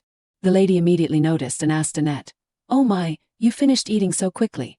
Is it really all right that you fell into the water? Are you eating so little because the food is not to your liking?" Annette quickly shook her head and honestly replied, "It is not that, mother. The food is extremely delicious, but eating too much makes me tired and makes my body feel sluggish. In the orphanage, if there are too many people, everyone will be in trouble if there is not enough food." Her slip of the tongue made the Earl's family feel extremely sad. Annette secretly scolded herself. "It seems I should not have said that." She immediately changed the subject. "But now I am back home and I have parents by my side so I can eat more." Seeing Annette continue to eat more, the lady said, "You do not need to force yourself." Annette nodded and said, "Yes, mother. Of course. It is because the food is really delicious, mother." The price to pay was that Annette encountered stomachaches. "I am so full. I feel like I ate 1.5 times more." She clutched her stomach and considered her next step. "Actually, I originally wanted to go out today. I really do still care about that chimera." The image of the chimera wailing at her one last time kept appearing in her head. Annette lay down on the bed and thought, if possible, "I will just ignore the Duke and go by myself. What can I do by just thinking here? I will just go first and then talk." Thinking this, Annette sat up and called for the servants, Mary and Cordelia. "Can you two come in here for a moment?" The twin sisters quickly arrived. "Yes, miss." "What do you need us to do?" Annette said. "I want to go out for a trip now." "Is that all right?" Mary asked. "Now, where do you want to go?" Annette replied vaguely, "Well, I want to go to the capital." Mary respectfully bowed and replied, "Then we will immediately prepare." Annette was a little surprised. "It is that easy. I thought I could not go out without Duke Aubrey's permission." So Annette quickly got into the carriage and went out. Only a short while later she was on the same road. The carriage is really fast. Before entering the store, she said to Mary, "I have something to do at this store. Can you wait for me for a moment?" Mary said with difficulty. "But we need to go with you." Annette persuaded the maid, "It is okay. I will really just be in there for a moment. Besides, you can see inside from here, right?" Mary had no choice but to listen to her. "Then please come back immediately after you are done, miss." So Annette entered the store alone. Her first feeling was, "This is so uncomfortable. The animals here are not being well taken care of either." She seemed to know why Mary and Cordelia were worried. The twin sisters were outside, attentively watching the young lady. The merchant saw a customer enter and approached. "Welcome, esteemed guest. Is there anything you are looking for?" Annette looked around and saw her target immediately. "Found it." She pointed to the cage containing the chimera. "I want that." The merchant immediately adopted a sly tone and praised, as expected of a noble, "Miss has a discerning eye. That is a rare animal that just arrived. Although it is still being tamed, it is the perfect species for a lady like you to tame." The young chimera silently lay in the cage, without any of the vitality that Annette had seen a few days ago. Annette frankly commented, "Its condition does not look too good. It seems like it is about to kick the bucket." The merchant quickly said, "How can that be? That is just because it has not been awake for long." She thought to herself, how ridiculous. Annette used this as a basis to question him, but its condition is really bad. "So how much do you want?" The merchant hesitated and replied, "Because it is a rare species, about 50 billion euros. Annette thought she misheard and asked again, 50 what? She calculated angrily, the living expenses for a family of 4 is 50 billion. How can a rundown store like this dare to ask for this price, violating basic health laws and asking for 50 billion? Annette smiled but angrily made things difficult. "Do you have a permit? Importing rare animals requires a permit. You can't just sell them anywhere. Show me the certificate." Hearing this, the merchant was a little flustered. "Huh, what?" Annette pretended to be surprised and looked at him. "Could it be illegal? How much is the reward for reporting to the guards, I wonder?" The merchant hurriedly lowered the price. "How can that be? Okay, just 30 billion is fine." She covered her face worriedly and said, "It looks like it is very sick. The medical expenses probably cost a lot. I do not have much pocket money. Would 3 billion euros be okay?" The merchant painfully wanted to refuse. "But miss, if I do that, I won't have much left." She shrugged and replied, "Is that so? Is it that bad? Okay, I understand. Then I will go find 30 billion euros. He immediately asked, "Really?" Annette smiled and replied, "After reporting to the guard and getting the reward, we will come back." The merchant fearfully shouted, No need, just 10, no, 3 billion euros is enough." She contentedly turned to leave with a promise, "Then I will come again in a week." The merchant blankly asked, "Aren't you taking it now, miss?" Annette replied with a bright smile, "What if I bring back a sick animal and anger my father? Then he destroys your shop, can you handle that?" In her heart she evilly thought, "Of course, I won't tell Duke Aubrey." However, Duke Aubrey would not act for this reason. If he did it for me, it would be unreasonable. Actually, it is because I do not have any money now. Selling clothes or jewels that do not belong to me feels like incurring debt, and asking the Duke for pocket money is a bit awkward. So 1 week. Before then, you must ensure its health, understand?" Annette smiled and reminded the merchant. She resolved to have enough money within a week, no matter what. Then she looked at the poor beast in the cage. "Good morning, Chimera. Can even be used as a weapon by humans. It is an extremely intelligent creature. If this chimera listens to me, it will become a good ally." Under the night sky at the mansion, Cordial said that those were the reports to him. Shakur indicated that he knew.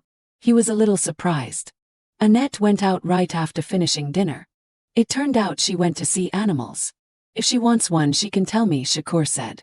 Cordial guessed that it might be because the young lady looks at him a lot, so she might have thought too much. Shakur thought so too. Because she is a child who might run around at any time. Take good care of her.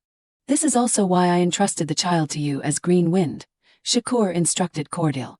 She immediately obeyed Shakur's order, then quickly took her leave. In fact, Green Wind were the most loyal elite knights to Shakur's family.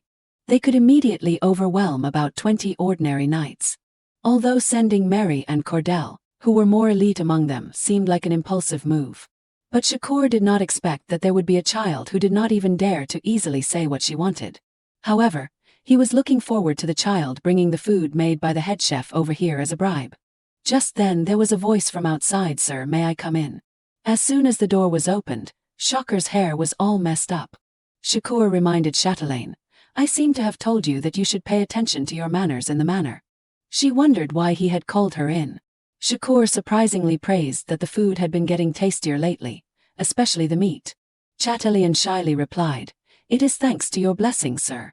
You probably did not call me here just to praise the new dish, did you?" Shakur also told the truth. "You know my daughter has returned, right? That child might come to you for help like last time." Chatelaine wondered, "Until when, sir?"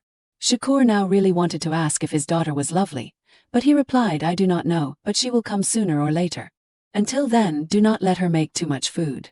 Chatelaine was confused. "Let her make what? I was sleeping then."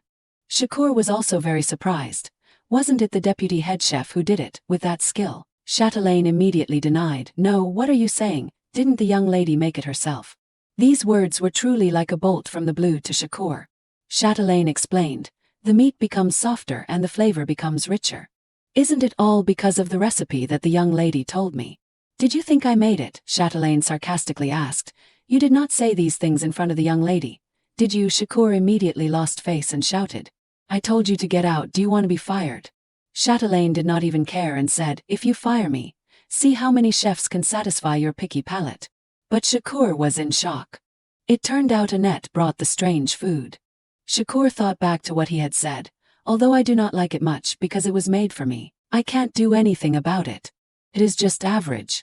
Just remembering it made Shakur's head hurt. At Annette's room, she wondered what she could sell. Then, observing the luxurious things in front of her, Annette thought, opening the underworld passage is a bit strange, so forget it. There are not many things I can sell. All that is left is her silky blue hair. Recently, Annette had been using fragrant soap to wash her hair, and she noticed that her hair was soft and smooth, and the hair quality had also improved. In addition, there were many people who collected hair to make wigs or perform various medical procedures. This blue color was also rare. Suddenly there was a knock on the door. Annette thought it was Mary or Cordial and told the person to come in. She was a little surprised when the person was Shakur. He coughed and asked, what are you doing? Shakur said, I came to tell you that I will be going to the north soon. We will leave in 2 days. Shakur suddenly hesitated a little, because saying it like that would make the time too long. Here was the capital. If he went to the north on horseback, it would take at least 10 days. He said that he could use magic teleportation, which would not take too much time. Annette was curious and asked what it was. Then Shakur explained, my older brother and I are connected by a magic circle. Annette did not ask much and said, I will go prepare. Shakur also introduced, there will be a boy there who is 2 years older than you, who is my older brother's son. Of course, Annette knew that this was the true male lead of this world.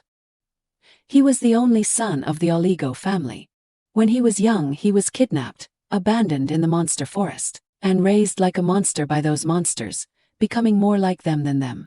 Later, an assassination team killed the monster that had raised the child during a mission, and brought the child back. The assassination team had seen the child's talent and had cultivated him into an assassin since he was young. The child's name was Capel Oligo. Shakur told Annette, taking you there is to reassure your brother. Also, keep an appropriate distance from your older brother's son. He can't speak and is very fierce, so you have to be careful. Annette immediately agreed. But the atmosphere when we are together does not seem the same. Shakur wondered and asked. Annette immediately comforted, Father, do not worry. I will do well with the things you entrust to me. There won't be any mistakes. Annette thought, if Shakur likes to see me smile, then I will always smile. Shakur was a little silent. Suddenly he spoke up and called Annette. Then he reached out in front of her. Annette was surprised to see something beautiful. It was lying in Shakur's hand. She wondered, are you giving this to me? She asked, what is this? Shakur said shyly, you do not even know this is. I picked it up on the road. Annette was confused. You picked up even gemstones. This father was dishonest. When would he finally understand things? Shakur was still rambling. Originally, it could not be given to anyone who did not have a direct connection to it. I am only giving it to you because I particularly care about you. Holding the gemstone in her hand, Annette thought, didn't he say he picked it up? But even so, she was also very grateful and said, thank you, Father. It is so beautiful. Annette put on the necklace while thinking to herself, at times like these, I should say something sweet. Shakur heard her praise the gift, and he was a little stunned. Then he said, if you say that, then you probably do not understand what green power is. Sit down here and let me tell you. In the empire, there were 4 families that were founding contributors. In these families, there was a source of power that could protect the empire from losing its balance. Our families is green, which can hear the sounds of all plants in the world, and control them to heal some external and internal injuries. The Oligo family in the north is blue. Anything containing water in their hands can be purified. Even if you drink contaminated water, there will be a strange refreshing feeling. Next is the Ignacio family in the east, which holds the red power, which are fire manipulators. Just hearing the name knows they are barbaric people. If they feel like they will be implicated, they will directly turn against you because they have destructive power. Finally, there is the Black Adawasi family. Those people are not good at communication. Maybe you won't have a chance to meet them. They are the ones who hold the power of darkness, so their personalities are just as gloomy. Therefore, Shakur instructed Annette that if she met them, she should not associate with them. She smiled and agreed but secretly thought, Does this person dislike everyone except Alpha Oligo of the Oligo family? Shakur said that when you fell into the water, I gave you a kind of seed to eat, which is also considered a part of my power, a kind of seed of the aquatic scale tree. Annette wondered, do you remember all the effects and uses of all plants? He confidently affirmed that it was of course. If you have power but do not use it, it is no different than not having land to display your talents. Annette admired and said, you are so amazing. You truly deserve to be called a genius. I am not very good at those things. In fact, she only remembered the herbs or poisonous plants that were useful for survival, all thanks to that mad scientist. That should be enough, right? She thought to herself.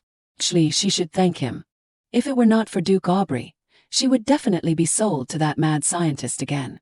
If not, she would be adopted by some merchant. Although there were times when it was a bit troublesome, she was really very grateful. Shakur did not know Annette's thoughts and said, okay, fortunately you understood clearly. By the way, the food you made for me last time. Before he could finish speaking, Annette took the initiative and said, I am sorry for bringing something terrible like that. It is all because I was not paying attention and used 100 pieces of meat to make a meat stew. At this time, Shakur was even more confused and asked again how much. He did not expect Annette to use 100 pieces of meat for that dish. Annette hurriedly apologized and promised never to do it again. Suddenly, Shakur loudly said, who, which startled Annette. Shakur hesitated and finished the sentence. Who said you can't make it? I've thought about it carefully, it is not too bad so. In fact, Shakur was lying because he wanted to say it was very delicious and wanted to eat it again. He remembered Chatelaine's sarcasm and felt it was really hateful. Shakur decided to forget it and made an excuse that he was busy and left first. He feared that he was finished this time. The next night, a formation was suddenly activated, and only Aubrey's father and daughter were seen arriving in the north. Annette was surprised. After waking up, taking a bath and getting dressed, a light flashed before her eyes, and then she and Shakur had arrived here. It only took 1 or 2 minutes to arrive in the north, which was very surprising. Annette wondered why there was nothing around. Just then, a man hurried over and called Shakur's name. The man enthusiastically welcomed Shakur to play. It was Shakur's older brother. The two brothers immediately embraced each other. In her thoughts, Annette did not expect that only the two of them had come to another family, and they were even hugging each other. Looking at him, he did not seem to resist at all. She looked at the close brothers with great surprise. Then she knew that this person was Alpha Oligo. Alpha also asked, I heard you found your child. Is it this child? Annette immediately reassured. Because it was too sudden, she was startled, so she calmed down and took a deep breath, and introduced herself, I am Annette Aubrey. Alpha also happily praised, very good, it is nice to meet you. You are very proficient in etiquette. Annette said, maybe it is because I am like my father, also a genius. These words made Alpha very satisfied and said, that is right, your father is indeed a genius. It is nice to meet you. You must still be sleepy since you had to come here so early. I will prepare a room for you. After breakfast you can sleep a little more. Shakur also agreed and instructed Annette, if you are tired, take a rest. She immediately agreed. It turned out that Shakur also had such a happy face. Annette was a little surprised. Then she was led to the dining room. She was already starting to feel full. Alpha invited Shakur to sit down and asked the servant, where's Capel? The maid replied, it seems he is on his way. Annette wondered, has the main character of this world appeared? Suddenly, Alpha said to her, Annette, my son has not been willing to learn proper etiquette yet. Can you be a little understanding? Of course, she thought to herself. That child grew up with monsters. I have to be careful. Alpha took the initiative and said, it would be too stiff if we kept addressing each other as dukes. Annette felt that they had only met for the first time. At this moment, a voice rang out, young master is invited in. Annette wondered, what is the male lead of this world like after all? Footsteps came in, along with a ferocious growl, which made Annette a little panicked. Moreover, he was making strange sounds. Annette was stunned. What is this? Did they bring back a wild beast? Alpha looked at the two of them with some embarrassment. Then he stood up and told them to wait a moment. Then he went outside. Shakur explained to Annette that the heir to the Oligo family had grown up next to wild beasts since he was young, so he did not know how to speak. Because of the language barrier, he could not be taught anything. That child was good at assassination and proficient in martial arts. The knights of the Duke's mansion who took care of that child suffered a lot. Annette immediately said, I understand. She thought to herself, actually, it is not a wild beast, but he grew up with monsters. But at times like these, I should say, I will get along with him harmoniously. Shakur just sighed and said, okay. Originally, it should not be me but the female lead who comes here, then perseveres in teaching him, little by little from beginning to end, and then as a matter of course. Capel Oligo likes the female lead. Wait, do not arbitrarily put these explanations into my head.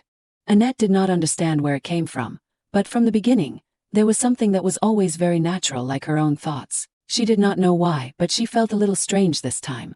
That strange train of thought appeared again, but I think it is better that way because I am my own notebook. Suddenly, what was wrong? It started to resemble her own thoughts again, which made Annette very uncomfortable. Suddenly, her hand was grabbed. Shakur worriedly asked Annette, what is wrong? Are you not feeling well?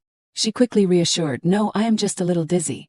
She thought to herself, if I said it, I would only be seen as crazy. But Annette really felt like she was becoming a defective product, and that strange thing once again drifted into her thoughts. If my notes suddenly flooded my mind, I would not be able to bear it, so I decided to use the hints like my favorite novel. Annette wondered, is the notebook the book that strange figure showed me? No, what is the notebook talking about after all? And it said, I am formed through my memories, knowledge, thoughts, and methods. I can know everything about me. This tone really gave people goosebumps. It is like a machine always saying I. It is like I am really thinking it. Annette grumbled irritably, and it immediately said, understood. However, but if it makes me feel unhappy, then I will change the way I address myself to master. Annette did not expect it to be so obedient. At most, there are only a few years left in the second half of my life. Do I have to live with this thing? Annette felt that it was really noisy and troublesome. At this time, Alfred also led Capel in. He tried to communicate with him and asked him if he liked to eat white rice. Both Aubrey's father and daughter felt confused when they saw Alfred hugging Capel, who was trying to scream and struggle in his arms. He was extremely dissatisfied and glared at the two of them. Shakur spoke up and said, fortunately, you still look as healthy as before. Alfred also said, that is right, it is lucky that you were able to return safely. But Annette thought, he is already like that, but he still brought him here to eat. Seems he is very ambitious. How can he treat a child in that state like that? It is precisely because he is forcing him to do what he does not want that he is resisting like that. She thought, isn't this using force to restrain the child? And in his world, there are only beasts and commands. Alfred finally put Capel down on the chair. He did not like it and kept growling to express his discomfort. Then Alfred immediately loudly said no. Capel felt scared and fell silent. Then he obediently sat still on the chair. Shakur spoke up and said, last time, you did not even want to sit at the table. You have made a lot of progress. Alfred also said, that is right, because of constant training. You can finally sit down and eat now. I hope there will be a day. At this time, Capel was pitifully looking at them. Annette was a little surprised when she saw this appearance. She knew that this way of teaching was wrong. No matter how firm the words were, he still would not understand, and would still shout very loudly. Capel's face was now full of dissatisfaction. Annette thought that children should not be treated like this, so she got off the chair. Then she went in front of Capel. She smiled and asked him if he wanted to go eat over there. Shakur worriedly called Annette. He even angrily stood up, which made Annette a little scared. But she wanted Shakur to trust her this once and sat down on the ground. Both Shakur and Alfred were extremely surprised when they saw Annette taking the bread and eating it deliciously. Capel also noticed what Annette was doing. She looked like she was enjoying the bread very happily.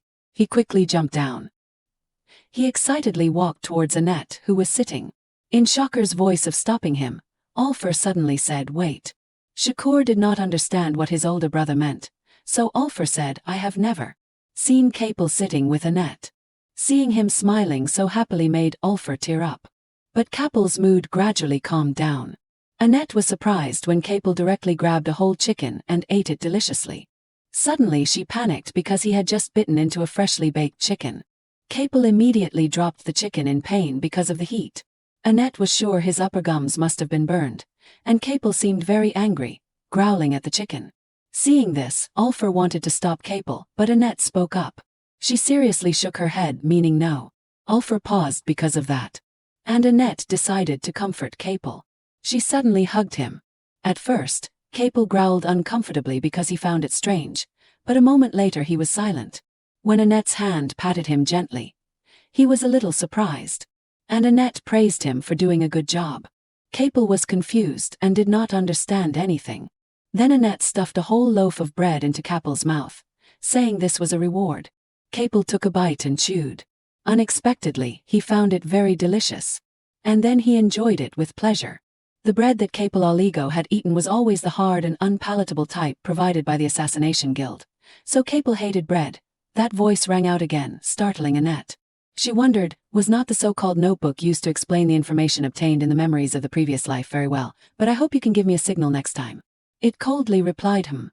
Annette did not understand what it was lamenting. And at this moment, Alfred was moved to see Capel eating so obediently. Annette also felt very happy. She decided to return to the dining table.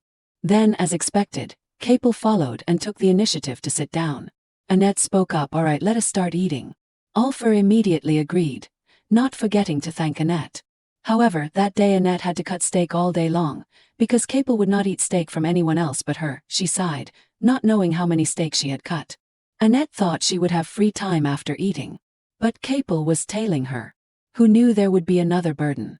Seeing the heir of the Oligo family walking around the palace like this, Annette felt uneasy. She wondered where all the guards were. She did not know they were also frantically looking for Capel. Annette felt helpless. Then she called Capel over. "Let us go together, give me your hand." Capel looked at Annette in surprise. There was clearly no expression, but the attitude was very clear. Suddenly that voice rang out, "I am here to tell the master a secret." Capel Oligo was trained to hide his expressions. Most of the time he used an emotionless face to live. And Annette was wondering what it was doing. Then it said, "The master's thinking is not wrong. I will not deny it." Annette was speechless because she only asked it to notify her in advance, but it used an even more alarming way. Speaking of just now, Annette felt that Capel's hands were very rough. It was hard to imagine that these were the hands of a child. Without thinking much, Annette offered to go with Capel. And so the two went to the library together. Annette took a book and read while wishing, "If only I could undo the ancient language on my arm." She thought having limited time did not mean she would give up her life. As long as she could get through it, she would be able to live peacefully in the Aubrey mansion until the end of her life. The noisy sound appeared again to explain. The Aubrey dukedom is heading towards destruction. The death of Rosanna Aubrey is the beginning of misfortune. Annette realized that the Duchess was about to die. Remembering that kind face, she could guess that the arrogant Shakur Aubrey would also collapse. Enos Aubrey also would be kicked out, and the one who occupies that place is the female lead in this world, Shigina Aubrey. A slave girl but quickly loved by the entire ducal family. Annette thought of the key. She suddenly remembered the contents similar to the diary she had read in the notebook. So that was the child who should have been adopted into her position. She pursed her lips thinking of that child. The one who caused the destruction of the Aubrey ducal house. Annette suddenly woke up and could not help but blame herself. What am I thinking? After all, they're not my real family. What reason do I have to be unhappy? She suddenly spoke to Capel. "There is nothing I want to find here, let us go." Seeing her preparing to leave, Capel cried out. He tried to support the bookshelf with his hand. Only then did Annette turn around and look. Then she was horrified to see the whole shelf falling down. She was worried because if Capel was injured, she would be kicked out.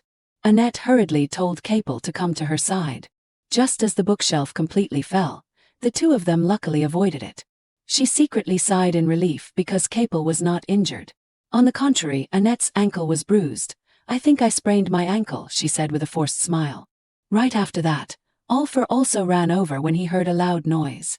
Alfred was extremely worried about Capel.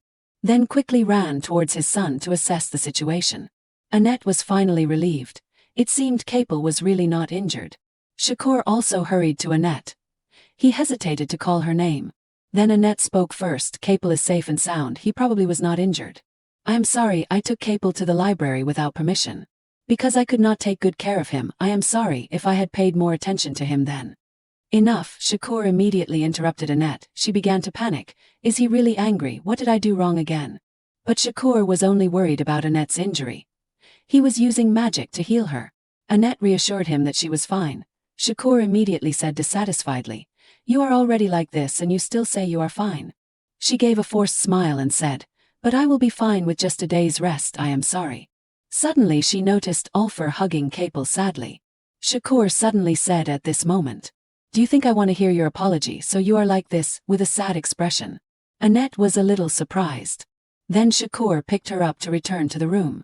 Shakur gently chided, "You are really a foolish child, your leg is already like this and you still want to walk by yourself." "That, I was just afraid that father would worry unnecessarily. I am used to it, it is okay," Annette stammered. She did not expect him to pick her up like this, because Duke Aubrey always hated dirty things. Shakur suddenly asked Annette, "If you are used to it, will it hurt less?"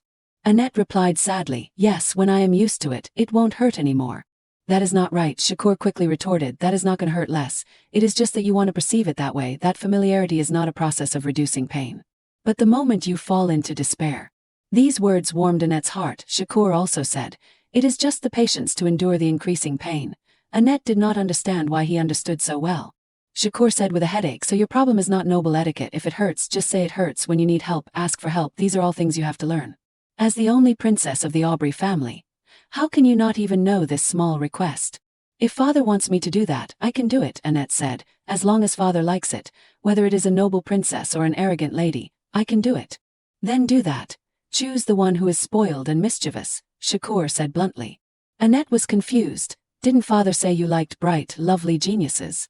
Shakur replied, "It is also possible that it will change when they grow up. If the spoiled and mischievous one suddenly changes their personality, would not you be like a crazy person?" Annette wondered. Why did his preferences change? Shakur was assertive. "Then how would anyone dare to say anything to you in the future? Just say what you want, no need to endure." Annette lied and said she did not have anything. Shakur said dissatisfiedly, "How can you not have anything? Think about it again." At a corridor of the palace, Anissa was being carried by Duke Shakur. She stammered and said, Well, did not you treat me just now? There is no reason to carry me anymore." Duke Shakur cleared his throat to regain his composure and said, "What do you know? Do you think that treatment is omnipotent? If it recurs, it will be very troublesome. So I have to be careful, so feel honored that I am carrying you." When Anissa heard the Duke say that, she was very surprised and replied, "Ah, is that so? Thank you." But then the system threw a bucket of cold water on her face. "That is not true, it is really omnipotent. I am here to tell the master." At this moment, the Duke still did not know that his lie had been exposed, and Anissa could only give a forced smile when she heard the system continue. "The master's healing ability holds the power of green is extremely strong, whether it is external or internal injuries. Even near death can be saved." Anissa smiled awkwardly, secretly asking the system in her heart, "Is that really so? But compared to that, I was wrong, but it is still not okay. Do not scold me anymore." The system retorted, "Although it can't prevent natural diseases, it can also treat the skin so that it does not necrose, and even prolong life." Suddenly Duke Shakur sighed and said, "Even if the power of green is omnipotent, I do not want to do that troublesome thing," the system exclaimed, "so it is almost omnipotent." Anissa stared at the person carrying her, secretly pondering in her heart, "Then I do not necessarily have to be carried anymore. Why is that? So he is really worried about me." Duke Shakur blushed and said, "So, do not ever get hurt again. It is obviously a nuisance." Anissa replied indifferently, "Yes." Anissa was on the Duke's arm, gently smiling happily. In her heart she secretly thought, "You are really not honest." After arriving at the place, Duke Shakur gently put Anissa down. Anissa looked around, secretly exclaiming in her heart, "It does not hurt at all." Suddenly, Duke Shakur spoke, "I." Anissa blankly turned around to look. Duke Shakur tried to show his dislike and said, "I hate treating other people's illnesses the most." Duke Shakur's eyes slightly drooped, saying sadly, "Even if someone is about to die right in front of me, even if I can save that person, there are many people in this world that I can't save. Because I am not a person with morals, ethics, or humanity." Anissa only listened silently, without replying. Duke Shakur continued, "In 1% of the people that I want to save, half of them are out of self-interest, so I reluctantly save them, and you? You will probably become one of the people I want to save," Duke Shakur said as he reached out his hand. Anissa was surprised by his action. She blankly asked, "Is it also because of self-interest?" Duke Shakur shook his head, gently reassuring, "No, it is the remaining 0.5%. Anissa looked at him in surprise. Duke Shakur gently continued, "Whether it is a 5-year period or a contract relationship, it is not a reluctant start." Duke Shakur patted his chest, proudly affirming, "So, whatever you want, just say it, because I am a perfect man with enough wealth and fame, and my character and appearance are beyond reproach." But sadly, Anissa secretly exclaimed in her heart, "I suddenly do not feel moved anymore." Anissa innocently said, "I do not have anything special that I want." Duke Shakur coldly ordered, "If you do not have anything, Think of something, Anissa exclaimed, overbearing. Anissa glanced at Duke Shakur. Suddenly Anissa sighed. Duke Shakur asked in surprise, "What is wrong again? Are you still uncomfortable?" Anissa replied tiredly, "Of course not, thanks to father I am not uncomfortable at all." In Anissa's heart she secretly pondered, whether it is a 5-year deadline or a contract relationship, it is not a reluctant start. If father has said so, then I can only try my best. A female researcher once researched and created a medicine that could cure the disease that the Duchess was suffering from. Anissa resolutely thought, I must quickly find that researcher. After resting fully, Anissa opened her eyes wide and looked at the ceiling. She gently got out of bed, changing her clothes, preparing to go out. In Anissa's heart she secretly calculated, deciding to rest for a day was the right thing to do. I am glad I got the determined body. Anissa gently and carefully sneaked away. In her heart she pondered, the opportunity to get to know that mad scientist. If I tell the Duke, he will definitely go with me. I will sneak out early in the morning, go quickly and come back quickly. But she secretly thought, I should leave a note on the bedside. As soon as she left the Duke's mansion, Anissa saw a carriage in front of her. In her heart she secretly exclaimed, "Oh, a carriage is waiting at just the right time." The driver asked, "Welcome, where does the lady want to go?" Anissa replied, "I want to see my mother, please take me to the carp area." After traveling a long distance, the carriage took her to a forest. The carriage driver asked, "This is the carp area. Do you want to get off?" Anissa tiredly secretly exclaimed, "The carriage is shaking so much I want to throw up." She gently replied, "Yes, thank you." The carriage driver stepped forward to help her. Anissa said, "Lift me up. Put me down," according to her words. The carriage driver gently put her down on the ground. The carriage driver hurriedly left, happily saying, "Go find your mother." Anissa blankly watched the car leave. In her heart secretly exclaimed, "Being treated like a child is a bit embarrassing." Anissa gently walked. As she walked she looked around in her heart thinking, there are many wooden houses here, everywhere is a weapon. I heard that mad scientist lives in the farthest part of this village. I heard that it is to protect the tomb, so people here almost never leave the village. Anissa, after passing through the terrible trees, finally stood in front of a very old gate. Anissa reached out to knock on the door, in her heart secretly thinking, the cemetery and the residence are in the same place, it must be here. Frick, are you here? The atmosphere behind her made her shiver. Anissa secretly exclaimed in her heart, if it was night, it would be even more terrifying. Hearing no answer, Anissa shouted louder, "Dr. Frick, is no one home? There is a visitor." After shouting, Anissa listened carefully for any movement. In her heart she secretly thought, there is no other way. Luckily I brought the letter in case. I will just leave the letter here first.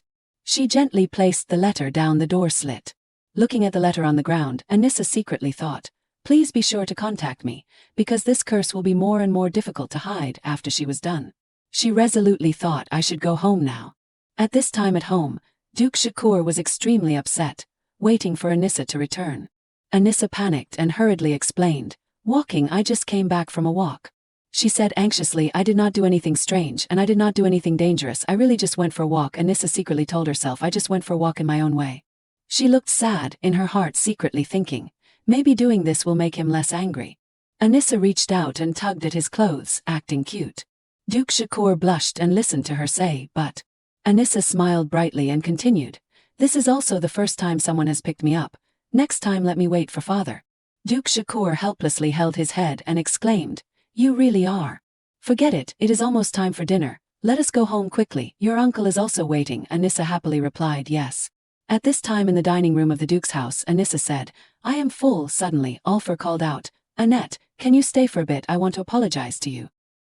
Hearing Duke Oligo say that made Anissa blank, apologize. In her heart she secretly thought, even if it is an apology, Duke Aubrey would politely say that there is no need to apologize, and say that it is normal. Duke Oligo clumsily said, I never thought that Capel would push the guards to get to you. I heard that your ankle was injured. Are you okay, Shakur? I have caused you more trouble. Anissa hurriedly replied, it is okay. She did not finish her sentence. Then Duke Shakur spoke up, yes, it is very troublesome. Anissa was speechless. What is wrong with this person again? Seeing the attitude of his younger brother, made Duke Oligo amused but had to try to hold back his laughter. But then Duke Oligo burst out laughing. Anissa blankly wondered. He can still laugh like that. Duke Oligo tried to hold back his laughter and said, this is also the first time I have seen you looking irritated since we met. Yes, it is because I have been too careless. Capel has excellent martial arts skills. Even my knights have suffered a lot, so I pay more attention. Duke Shakur uncomfortably asked, it must have made it very difficult for you. Duke Oligo quickly explained. I really feel very sorry for you, but Capel definitely did not have any intention of harming. Anissa did not care, she smiled happily. Thanks to father, I am okay. Duke Oligo said thoughtfully. Thank you for forgiving me, Annette. However, Capel also wants me to apologize to you. Anissa blankly asked, apologize to me. Duke Oligo reached out his hand in Anissa's surprise. He suggested. He has never taken the initiative to find me before, but today he asked me to find you. Would you like to go see him with me? Although a little surprised, Anissa quickly agreed and replied yes. But the hands of the two had not touched each other, were stopped by Duke Shakur. He uncomfortably asked, is it really okay? Seeing this, Oligo quickly said, it is not scratched or anything. Shakur, you are too worried. Hearing those words made Duke Shakur angrily retorted, you are injured, you were ugly to begin with, you are short to begin with, what if you get shorter now, brother? Oligo was stunned by his brother's question and exclaimed, you are still as exaggerated as before. Anissa also asked puzzledly, what am I? Seeing her attitude, Oligo helplessly said, there is no other way. Then I will bring Capel over here. A moment later, Capel anxiously hid behind the wall to observe. Anissa quickly greeted, hello Capel. Seeing Capel's worried face, Anissa secretly exclaimed in her heart, you do not need to feel so guilty, it was just a mistake to begin with. Suddenly a blue flower, very beautiful, appeared before Anissa. She blankly whispered in amazement, flower. Seeing the two children fall into a deadlock, Duke Oligo explained, those flowers, only the heir of the bloodline of Duke Oligo can make them bloom, and Duke Shakur angrily wondered, that brat. After a moment of blankness, Anissa also spoke, thank you Capel. Capel pointed to his mouth and stammered, Zael. Seeing this, Anissa smiled and said, that is right, your name is Capel. But Capel blushed shyly looking at her. Anissa suddenly exclaimed puzzledly, secretly wondering, does he want to ask my name and also has such a cute face? But then she said, my name is Annette, say it after me, Annette. Capel happily said after her, rushing into her arms, and Annette. Duke Shakur saw this and was terrified. His face turned pale and said, you are starting already at such a young age, I can't believe it. Oligo was surprised and shouted loudly, my son is talking, and Duke Shakur angrily said, get your hands off. Capel saw Duke Shakur shouting at him, also felt uncomfortable and looked back angrily. Anissa helplessly secretly exclaimed, what a chaotic scene after a chaotic period. Shakur also spoke, we should go home, brother. Oligo smiled and replied, okay, thank you too for agreeing to come here, and also Annette, can you come over again next time? Anissa smiled gently and replied, if there is a chance next time.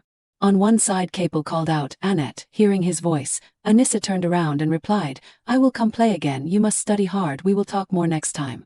Capel called her name again, Annette. Anissa blankly secretly wondered, only remember my name. Seeing this, Anissa pointed in one direction and said, study is the things over there. Two children looked at the bookshelf next to them. Anissa quickly said, when you finish studying all of it, we will meet again. She smiled and waved and said goodbye. Oligo smiled brightly and said, goodbye Annette Shakur. Capel blankly waved goodbye. As soon as she saw her disappear, Capel surprisedly shouted. Capel's call echoed, Annette. Anissa blankly secretly exclaimed, it feels like parents hiding their children from going out. A few days later, a calamity more serious than being crushed by a bookshelf happened. People must always experience real dangers a few times in their lives, perhaps it is today. There were people speaking anxiously. Several maids fearfully covered their faces and cried. Enos also looked worriedly at the scene before him. Duke Shakur angrily asked, are you crazy? Anissa worriedly thought, as expected. At this moment, Anissa appeared with short hair. In her heart she secretly thought, hair looks too obvious. She smiled adorably in her short hair. Anissa in her heart secretly made a judgment. Green hair may be even rarer than imagined, it is very valuable.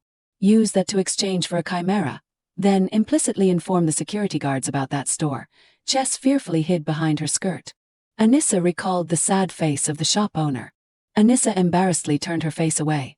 In her heart she secretly thought, perhaps at this time the guards or supervisors have rushed in to capture them all.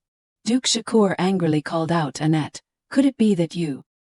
Hearing Shakur's voice, Anissa turned around and looked. Enos seemed about to cry and asked, did someone bully you? Anissa panicked and quickly denied it. No, it is just that my long hair felt too hot. Enos angrily asked, then why did not you ask for help instead of cutting it yourself? Anissa replied shyly, I just wanted to change my mood, but in her heart she thought to buy a pet. Anissa feared and thought to herself, Enos is one thing, But Shakur Aubrey, who has been silent all this time, is the real problem. Suddenly, Duke Shakur spoke. Enos, is not it almost time for your class? Enos stuttered and replied. Then can today's lesson be postponed until tomorrow? Shakur said in a deep voice, reminding him, don't talk nonsense. Enos teared up, pointed at Anissa, and said, I will see you later. The little girl blankly thought, why is he getting more and more annoying? Duke Shakur angrily ordered, son, sit down. Anissa worried and thought, I feel like I am sitting on pins and needles. Duke Shakur called out, Annette. Anissa anxiously replied, yes. Shakur sadly asked, do you think I really do not know what you are doing? Anissa quickly flattered, after all, father is a genius, so it is normal for you to know. In her heart she thought, I will be dead for sure if I do not butter him up a bit. Duke Shakur blushed and awkwardly said, I know that you are using your own way to draw clear boundaries, and you have your own way of thinking. So, I usually turn a blind eye, but if my indulgence leads you to look down on yourself, then I have no choice but to control you. Anissa hastily said, it is not like that at all, it is not that serious. Duke Shakur angrily asked, it is not just any ordinary pet, how can you call it a chimera? Adding information, chimera or mosaic is a genetic term referring to an organism or organ carrying multiple sets of chromosomes, including different DNAs, usually formed by the fusion of different zygotes, or the fusion of gene sets from different sources. Back to the story, Duke Shakur angrily asked, did you sell your hair to buy a pet? Duke Shakur's question hit the nail on the head, leaving Anissa speechless. In her heart she thought, although what father said is right, it is simply that I did not have enough money, but I can't be controlled by father, I still have so much to do. There is no other way if that is the case. Shakur continued angrily, if something similar happens again then I. Suddenly Anissa spoke up, I just wanted to use the money I earned to do something, she said, looking at Shakur with sparkling eyes. 36 strategies, acting cute is the most practical, Anissa thought. She said adorably, father, please do not be angry anymore, it is my fault. Duke Shakur was stunned by the act of cuteness. He said with a pale face, don't think that everything in this world can be solved with cuteness. Anissa wondered in her heart, what, does he think I am very cute?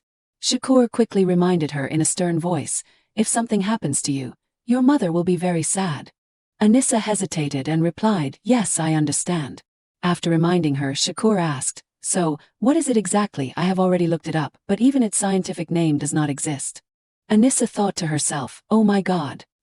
He is already investigated to this extent. She quickly picked up chess and replied, that is right, I heard it is a very rare animal. But because I have not had time to report it to the Import and Export Management Bureau, if it is discovered it will be taken away. So I have to be careful. Anissa hesitated and continued, I heard the shop owner threatening it, saying that if no one buys it, they will let it be reincarnated. In her heart she firmly thought, I have to shirk all responsibility. I wonder if he will take the bait, Anissa continued. I saw it locked in a cage in the shop, it was really too pitiful, just like what I experienced before. Duke Shakur was silent in response to her words. Anissa quickly explained, moreover, I thought that maybe father does not like animals. Suddenly, Duke Shakur reminded her, nonsense, pay attention next time. Don't underestimate yourself. It will be troublesome if you lose the grace of a duchess. Upon hearing those words, Anissa breathed a sigh of relief and thought, phew, I am free. She smiled and replied, yes. Duke Shakur said helplessly, bring it here after dinner, I have to see if it is worth keeping. Anissa cheerfully replied, yes. After dinner, in the tea room, Duke Shakur continued, the reason I called you here is because I have something to say, although part of it is about that pet. Anissa cheerfully replied, yes, father. Holding the paper, Shakur said, first, you will start school next week, okay? Anissa blankly replied, yes. Then, Shakur continued, besides that, there is also the synthetic magic stone. Anissa blankly wondered to herself, is there something wrong with that? She hesitated and replied, yes. Anissa was stunned by Shakur's question. How did you know? I did some experiments, as you said. The magic stone can withstand all kinds of power, and it will all melt at a certain temperature. Duke Shakur asked suspiciously, how did you know that? The mad scientist, it is not for nothing that he has such a name. Before conducting the body fusion experiment, he did an experiment to synthesize the magic stone. Anissa thought to herself, 987 degrees Celsius. I discovered that the magic stone won't melt unless it reaches that temperature. She broke into a cold sweat and firmly thought, I can't tell the truth about this. Anyone who hears it will definitely find it very strange. After thinking it over, Anissa cheerfully said, I just happen to know it. Shakur helplessly asked, Just happened to, my daughter is hiding a lot, I can't even open your brain to see. Duke Shakur then pushed the paper over and said, the synthetic magic stone is expected to be commercialized very soon. I will let you see the corresponding contract. Anissa gaped and thought, it is finally being commercialized. Now I can use this money to do my own things. She stared at the paper, thinking to herself, if I am already greedy for 1 share, then I am even more greedy for 2 shares. With so much money to make, I can't just give it away. Anissa stared blankly at the paper. Suddenly, she made an unpleasant face. Anissa pointed to the paper and said, Father, there is a mistake here. Duke Shakur was surprised and asked, what are you talking about? There was not anything strange during the discussion. She pointed to the paper and continued, it says here that all the profits will be given to me. Duke Shakur replied, I can't see clearly, what are you talking about? Anissa angrily shouted, no, it is right here. Shakur indifferently continued, I told you I can't see clearly. She angrily said, if you lean forward a little, you will see it. Suddenly, Anissa picked up the paper, surprising Duke Shakur. She loudly said, I am talking about this part, Father. Anissa was surprised and asked, isn't there an extra 0 written? Duke Shakur saw his daughter's attitude and smiled gently. Shakur then said, this is a circle, this way I can give all the profits to you completely. Anissa still did not understand what was going on and blankly looked. After realizing what was going on, she blushed and said, that, you have to say that. Anissa worriedly said, this will definitely be very popular. Are not you sorry to give me all 10 shares? Duke Shakur was surprised and said then. Anissa quickly replied, you will regret it. Duke Shakur said with teary eyes, you do not accept the things I give you. Are you now going to give all the money you earned to me? Anissa thought to herself, he will definitely regret it. Maybe not, because this person has almost seized many business districts in the empire. Anissa stared at her father, thinking, the Aubrey ducal family. She knew that there was nothing else she could do, so she sighed and said, then we have to revise the contract a bit. Anissa firmly said, if something happens to me, then the exclusive distribution rights will be transferred to the ducal family. Shakur was surprised and asked, you said if something happens to yourself. Anissa revised the contract and replied, yes, you never know what will happen in the future. Duke Shakur reached out to stop her and said, that won't happen. Anissa worriedly said, but, I really feel it is a pity, so I am doing this. If I can't make medicine for the Duchess, then I will die, and Father will also die, of course. Whether I succeed or not, I will still die. Anissa still asked, can't this condition be considered as taking out insurance? Shakur helplessly said, Tizaj, I am really helpless with you. She picked up the contract and cheerfully said, all right, Father, let us sign the contract then. Anissa smiled and said, thank you, Father, for agreeing to my request. Duke Shakur replied, you are welcome, because you have done very well what you should do. Anissa blankly asked, the things I should do. Duke Shakur nodded and replied, yes, seeing you really is very similar to my daughter who has returned. Anissa froze at those words. Shakur sadly continued, therefore I always think if that child is safe and sound, she would have grown up like you. Anissa blankly stared at the Duke. Anissa exclaimed, that is great then, so that means I have played this daughter's role very well. Right? Shakur nodded and said, yes, let us not talk about this anymore. The snacks I brought back. Suddenly Anissa clapped her hands excitedly and exclaimed, that is right, I still have a pile of things to do. Anissa quickly ran away, saying as she went, I will eat the snacks later. Duke Shakur said, but. Anissa quickly left, see you later, Father. Duke Shakur blankly, but almost tearfully, watched her leave. At this time on a corridor, Chess happily walked. At the same time after leaving the tea room, Anissa sadly left, thinking to herself, what am I doing, still have things to do, who would believe that? Anissa sadly thought to herself, just like an idiot, you must never forget that you are only adopted, and unconsciously imagine that you are part of this house. To Duke Shakur Aubrey, I am only pretending to be his daughter, yet I take it for granted. Suddenly, Chess approached Anissa from behind and cried out. Anissa helplessly said, all right, you know how to act cute too. She hugged Chess and told herself, stop being sad here. This is to remind myself that I am not the real daughter. Do not forget that you are just a substitute. Anissa said, but everything is proceeding according to plan very smoothly. In her heart, she firmly thought, if the combined magic stone is made public, I will definitely receive an invitation. The association selects scholars of the year, among the most influential scholars in the empire, and is invited to share knowledge, the Imperial Scholars Association. Anissa hugged Chess and left, continuing to sink into thought. It is said to be an academic association, but it is actually a banquet.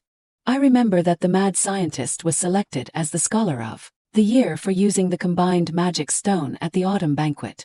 Anissa firmly thought, half a month later, that is when he will complete that invention. Even though the autumn banquet is 2 months away, my business must be completed within half a month. Stand in front of him and snatch all his credit. During this time, Anissa cheerfully talked to Chess. So it seems that you still do not have a name, let me think. Although I also do not hope that you can continue to live well on your own. She suggested. Chess, how does that sound? Chess seemed to like the name very much, wagging its tail continuously. Anissa continued, I hope that no matter what difficult road you encounter, you must continue to live. Chess cried out and rubbed its head against her face. Suddenly, the scenery around Anissa changed. She was surprised and asked, what is this? Anissa thought, I heard that Chimera has some kind of magical power, is this it? But it only changed a little and then returned to normal. Suddenly there was a loud voice, hey, it is gone again. Enos excitedly said from afar, let us eat snacks together. Anissa smiled and replied, I have already eaten. Anissa thought to herself, it seems he did not see it. Enos did not give up and continued, then you still have to eat. Someone happened to buy 20 animal-shaped cookies from the most famous bakery in the capital. If you do not want to eat them, I will have to throw them away. But I feel like I have to protect the environment. If I throw them away, they will become garbage. So I brought them here. But you do not seem to like sweets. Anissa helplessly thought, what is going on? Such a long opening speech. Is he uncomfortable somewhere? Enos blushed and thought, this is so embarrassing. Anissa helplessly said, alright, I like warm milk with lots of honey. Enos blushed and asked, really, I will have them prepared immediately. Come to my room in about 10 minutes. Anissa was helpless in the face of the light emanating from Enos's eyes. She tiredly replied, okay, I know. Anissa doubted herself and asked, am I crazy? Why do I feel like this appearance of his is very cute? Why not just say directly that you want to eat with me so you bought them? Anissa smiled gently and thought, it seems like I am gradually developing feelings for this house. She could still smile after hearing those words. She clenched her fist and firmly thought, then I can't sit still and ignore it anymore. I have to find someone to research and make medicine for the Duchess. Anissa turned and left, firmly saying, now no matter what method I use, I have to find it. I am starting to act on my own again. Duke Aubrey will be angry again. A few days later, Anissa worriedly thought, if I ask Shakur Aubrey for help, I know he will definitely help me, but I can't tell him the truth. Anissa worriedly thought to herself, because I can't explain clearly why I know this truth, if I am considered a witch, then it will be even more of a headache in the future. She worriedly calculated, can I say that I want to recruit a maid, and then go to meet the person who makes the medicine with Aubrey, that is someone who has helped me before. It would be okay to bring her back. Anissa tiredly sighed and said, it is time, Enos is still waiting for me. After arriving at Enos's room, Anissa worriedly thought, I made him wait again. I do not know how noisy it will be. Suddenly, upon entering the room, Anissa was surprised and said, huh. Anissa blankly called out, Father. In her heart she wondered, why is this happening? Suddenly Duke Shakur spoke up that. The Duke remembered his conversation with the butler Pedro. If it is 10 shares I will give you 5. She was originally adopted, and being a substitute for someone else is already very painful. How can you say something like that? Duke Shakur blushingly and awkwardly said, I came because I have something to say. The butler Pedro's words still rang in his heart. The meaning of those words is no different from telling that child, even so, you are only my substitute daughter. The young lady wants to solve everything on her own, very similar to the master when he was young. Duke Shakur blushingly thought, if it was not for Pedro saying those troublesome words, saying something about being very similar to me when I was young. Anissa blankly looked at Shakur, not knowing what to do. Duke Shakur thought to himself, makes people have to care. He awkwardly said, although you look very similar to my real daughter who has returned, I have never considered you as that child. Not only you, but when I see children your age, I also often think of my daughter. Anissa was surprised by Duke Shakur's words. I am me, that child is that child. Anissa blankly stood and looked at Duke Shakur. Suddenly she smiled happily. Anissa hesitated and asked, Father, do you mean you like me? As soon as he saw that expression, Duke Shakur blushed with embarrassment. Suddenly Shakur asserted, no, I won't like anything. Anissa heard this and thought, what, it is like the words of someone who is in the prime of youth. She angrily said, if you do not like anything, do not you find it boring? Duke Shakur said, the moment I like something, there will be a day when it becomes my weakness, tightening around my throat, and then eventually still leaving me. The two stared at each other. At this time it was not clear what Anissa's expression was. Duke Shakur coldly continued, so it is better to simply not like anything. Anissa clenched her fist and replied, "Is that so? Then I hope that father won't like me in the future either." The Duke was surprised and asked, "What?" Anissa quickly replied, "I just naturally thought that." Anissa thought, "Anyway, we will definitely have to leave each other." She smiled coldly and said, "So we should not like each other too much, let us just consider that we do not like each other." Duke Shakur was saddened when Anissa said, "Anyway, in 5 years we will have to say goodbye." Anissa continued to say, "Even if we do not say it, we already implicitly understand." She clenched her fist, and uneasiness rose in her heart. A cold-blooded person, if you stab a cold-blooded person like that, will blood drip out? If there really is blue blood in the aristocracy, then it is definitely this person. Adding information, blue blood is a symbol of social status, often used to refer to the European aristocracy and those with noble origins. Back to the story, Anissa replied, "Yes, I should have tried to listen to the words of the father who adopted me. Sorry for making father expend effort and energy for no reason." Then she turned and left. "I will go first." Duke Shakur's hand clenched in anger. As soon as the Duke turned to look, a fork was falling. The Duke exclaimed in surprise, "Enos." Enos was surprised and asked, "Father, is it because she is adopted that you discriminate? Even so, you personally brought her back. How can you be like this?" The Duke was surprised and replied, "Why not me?" Enos coldly asked, "And what is the meaning of that thing about separating soon?" In another corner, Anissa thought, "Heard everything. I have not told Enos about the 5-year contract." At the same time, the Duke coldly replied, "That is not something you need to worry about." Enos angrily shouted, "I have to worry, I still have to eat snacks with her." Shakur asked, "Are those the cookies that others wanted to throw away?" Enos stuttered and replied, "Who said I wanted to throw them away?" Anissa listened to everything. She thought to herself, after all, he personally went to buy them early in the morning. He must be very aggrieved, right? Although they get angry at each other. Their personalities are very similar, they can't even say the words out loud. It is really funny. Should I tease him? Suddenly Anissa said, "It is okay, whether it is picked up or thrown away, I eat everything." Anissa smiled brightly and continued, "After all, I was often hungry when I was in the orphanage." The two people who heard that became silent, and the atmosphere became extremely terrifying. Anissa suddenly froze. In her heart she thought, "I went too far." Enos quickly said, "Come over here quickly, the milk is getting cold." Anissa then replied, "I know, I will come right away." She hesitated and asked, "Brother, are you angry?" Enos blushed and quickly retorted, "I am not angry." Enos quickly said, "Let us eat." Anissa blankly asked, "How can I eat all of that?" Enos then replied, "Then eat a lot, did not you tell me to bring hot milk?" Anissa blushed with embarrassment and replied, But then she saw the animal-shaped cookies. Anissa quickly exclaimed and said, "They are so cute." Enos, seeing this, excitedly said, "Cute, I had to line up from early in the morning." Without letting him finish, Anissa quickly said, "Thank you for throwing so many delicious cookies for me." Enos quickly replied, Those were also brought back by me." Anissa picked up the cake and happily asked, "It is not like you wanted to dispose of trash, so you brought it back. You are too much." Enos froze, stunned by her words. Anissa ate the cake, wondering, did I go too far with that joke? Enos hesitated, then said, "Here, have this one too." She thought to herself, well, it is a peaceful day overall. In some corner, Duke Shakur was blankly wondering what to do. That day, Annette entered Duke Shakur Aubrey's room. "Father, I heard you gave me a gift." Duke Shakur Aubrey coldly said, "That is right, but not from Enos. It is snacks that I personally went to the store and the factory to bring back. You do not need to thank me." Annette quickly replied, "Although I really want to ask what is going on, I heard that not only did you buy snacks, but you also bought the factory. It is also the first time I have received a factory. And I do not know how to manage it. I will be in charge of the management, and the profits will go to you." Annette was a little worried. "I have never received such a valuable gift before. You will be receiving things like this often in the future, so get used to it." Annette's mood became so heavy that her heart pounded. "Maybe I do not have what it takes to be a noble. I will just keep it for now. Anyway, once the real daughter, Kay's, returns, you will be kicked out." Annette awakened in confusion. "What? This is not my thought.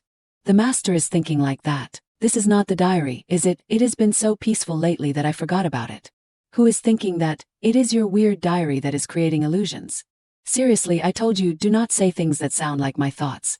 However, Kay's is not an adopted daughter, but a biological daughter. Isn't the biological daughter already dead? The diary is a strange book that causes illusions. To avoid conveying false information, I choose to remain silent. A book has feelings. No, from the beginning you were carelessly reading my thoughts, which is a violation of my privacy. You seem to really like the name diary, huh? I am just using special, unique, and extraordinary powers to provide information that ordinary people should not know to the master. Kaze is indeed the Duke Aubrey's biological daughter, which means the biological daughter is still alive. If that is the case, then maybe I do not need to stay here. I can help find the biological daughter and then receive compensation. That is what was written in the diary. So, there is a possibility that it is not like that. To be precise, these are the master's records. The diary the master saw wrote it like that. But the diary is originally the right that the victor can store information for a long time according to their wishes, just like a tyrant after victory deifies himself into a saint. False information can become the truth. So what the diary wants to say is not diary but record. Shijina Aubrey is actually fake, she is just impersonating. Is that what the diary wants to say? Not diary but record. People all think Shijina Aubrey is the only daughter of the Duke Aubrey's family. Unless the real one actually appears, then this will become the only truth. Isn't it just wanting me to find the biological daughter, not that fake Shijina Aubrey? Just find the real daughter. Duke Shakur Aubrey called Annette repeatedly, but she did not hear. The Duke shouted Annette. Annette jumped and replied loudly yes. Duke Shakur Aubrey leaned down and asked, "What are you thinking about? I called you so many times but you did not answer." Annette stammered that.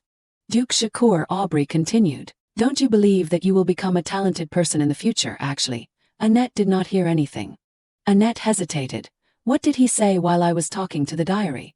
At this moment Annette improvised. She laughed and said, "Yes, because I am not a noble in the first place."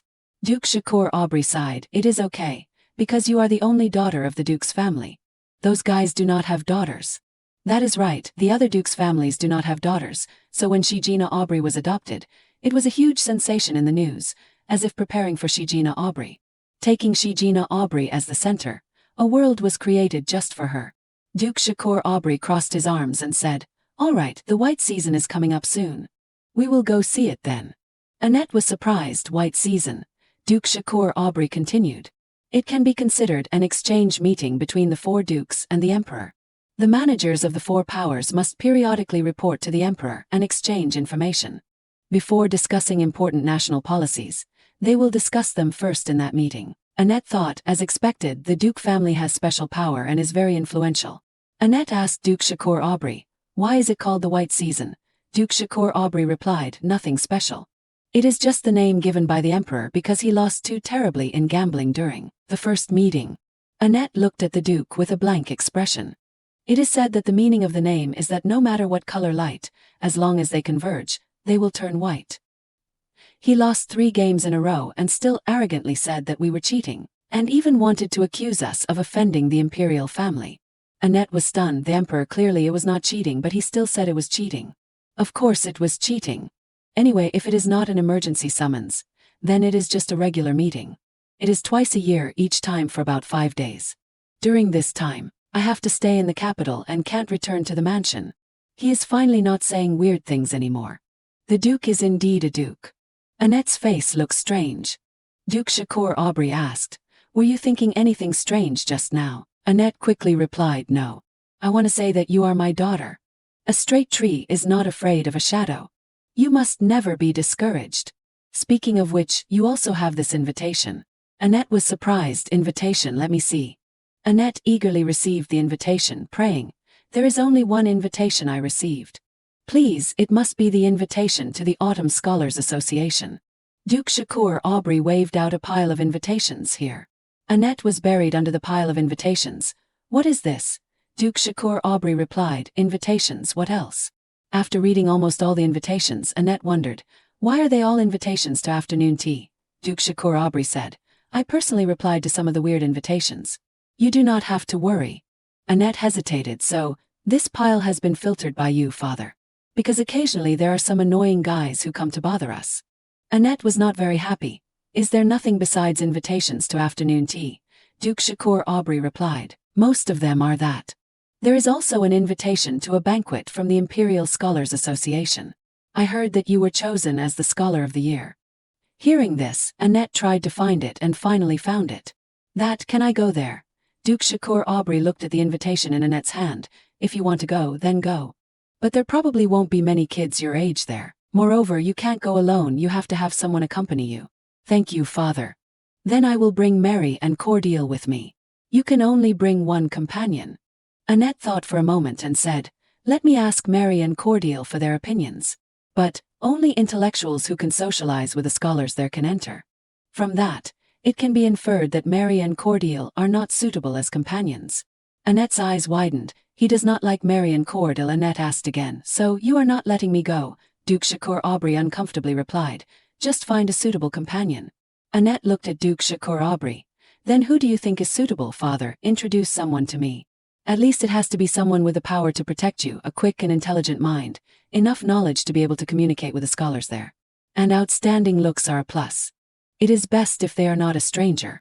At this moment, Annette could only smile. Isn't it the same as saying you are not letting me go? Oh, could it be? This is the same development as last time, no way. Although he said that last time, I feel like it is impossible. But the other party is Duke Aubrey. Annette pretended to cough continuously. And said, father, if you are not busy, you can come with me.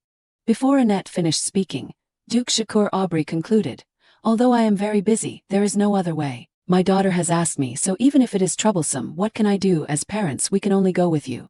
The Empire only holds meetings twice a year in the conference room deep within the Imperial Palace, the only pure white door existing in the capital. Those who know when that door will open are called the White Season. The sacred place believed to decide the important affairs of the country is behind that door, but in reality, Duke Ignacio burst out laughing. That is why I say. He made the glass on the table tilt, almost falling over. Shakur Aubrey said, it is already turned into a wine party.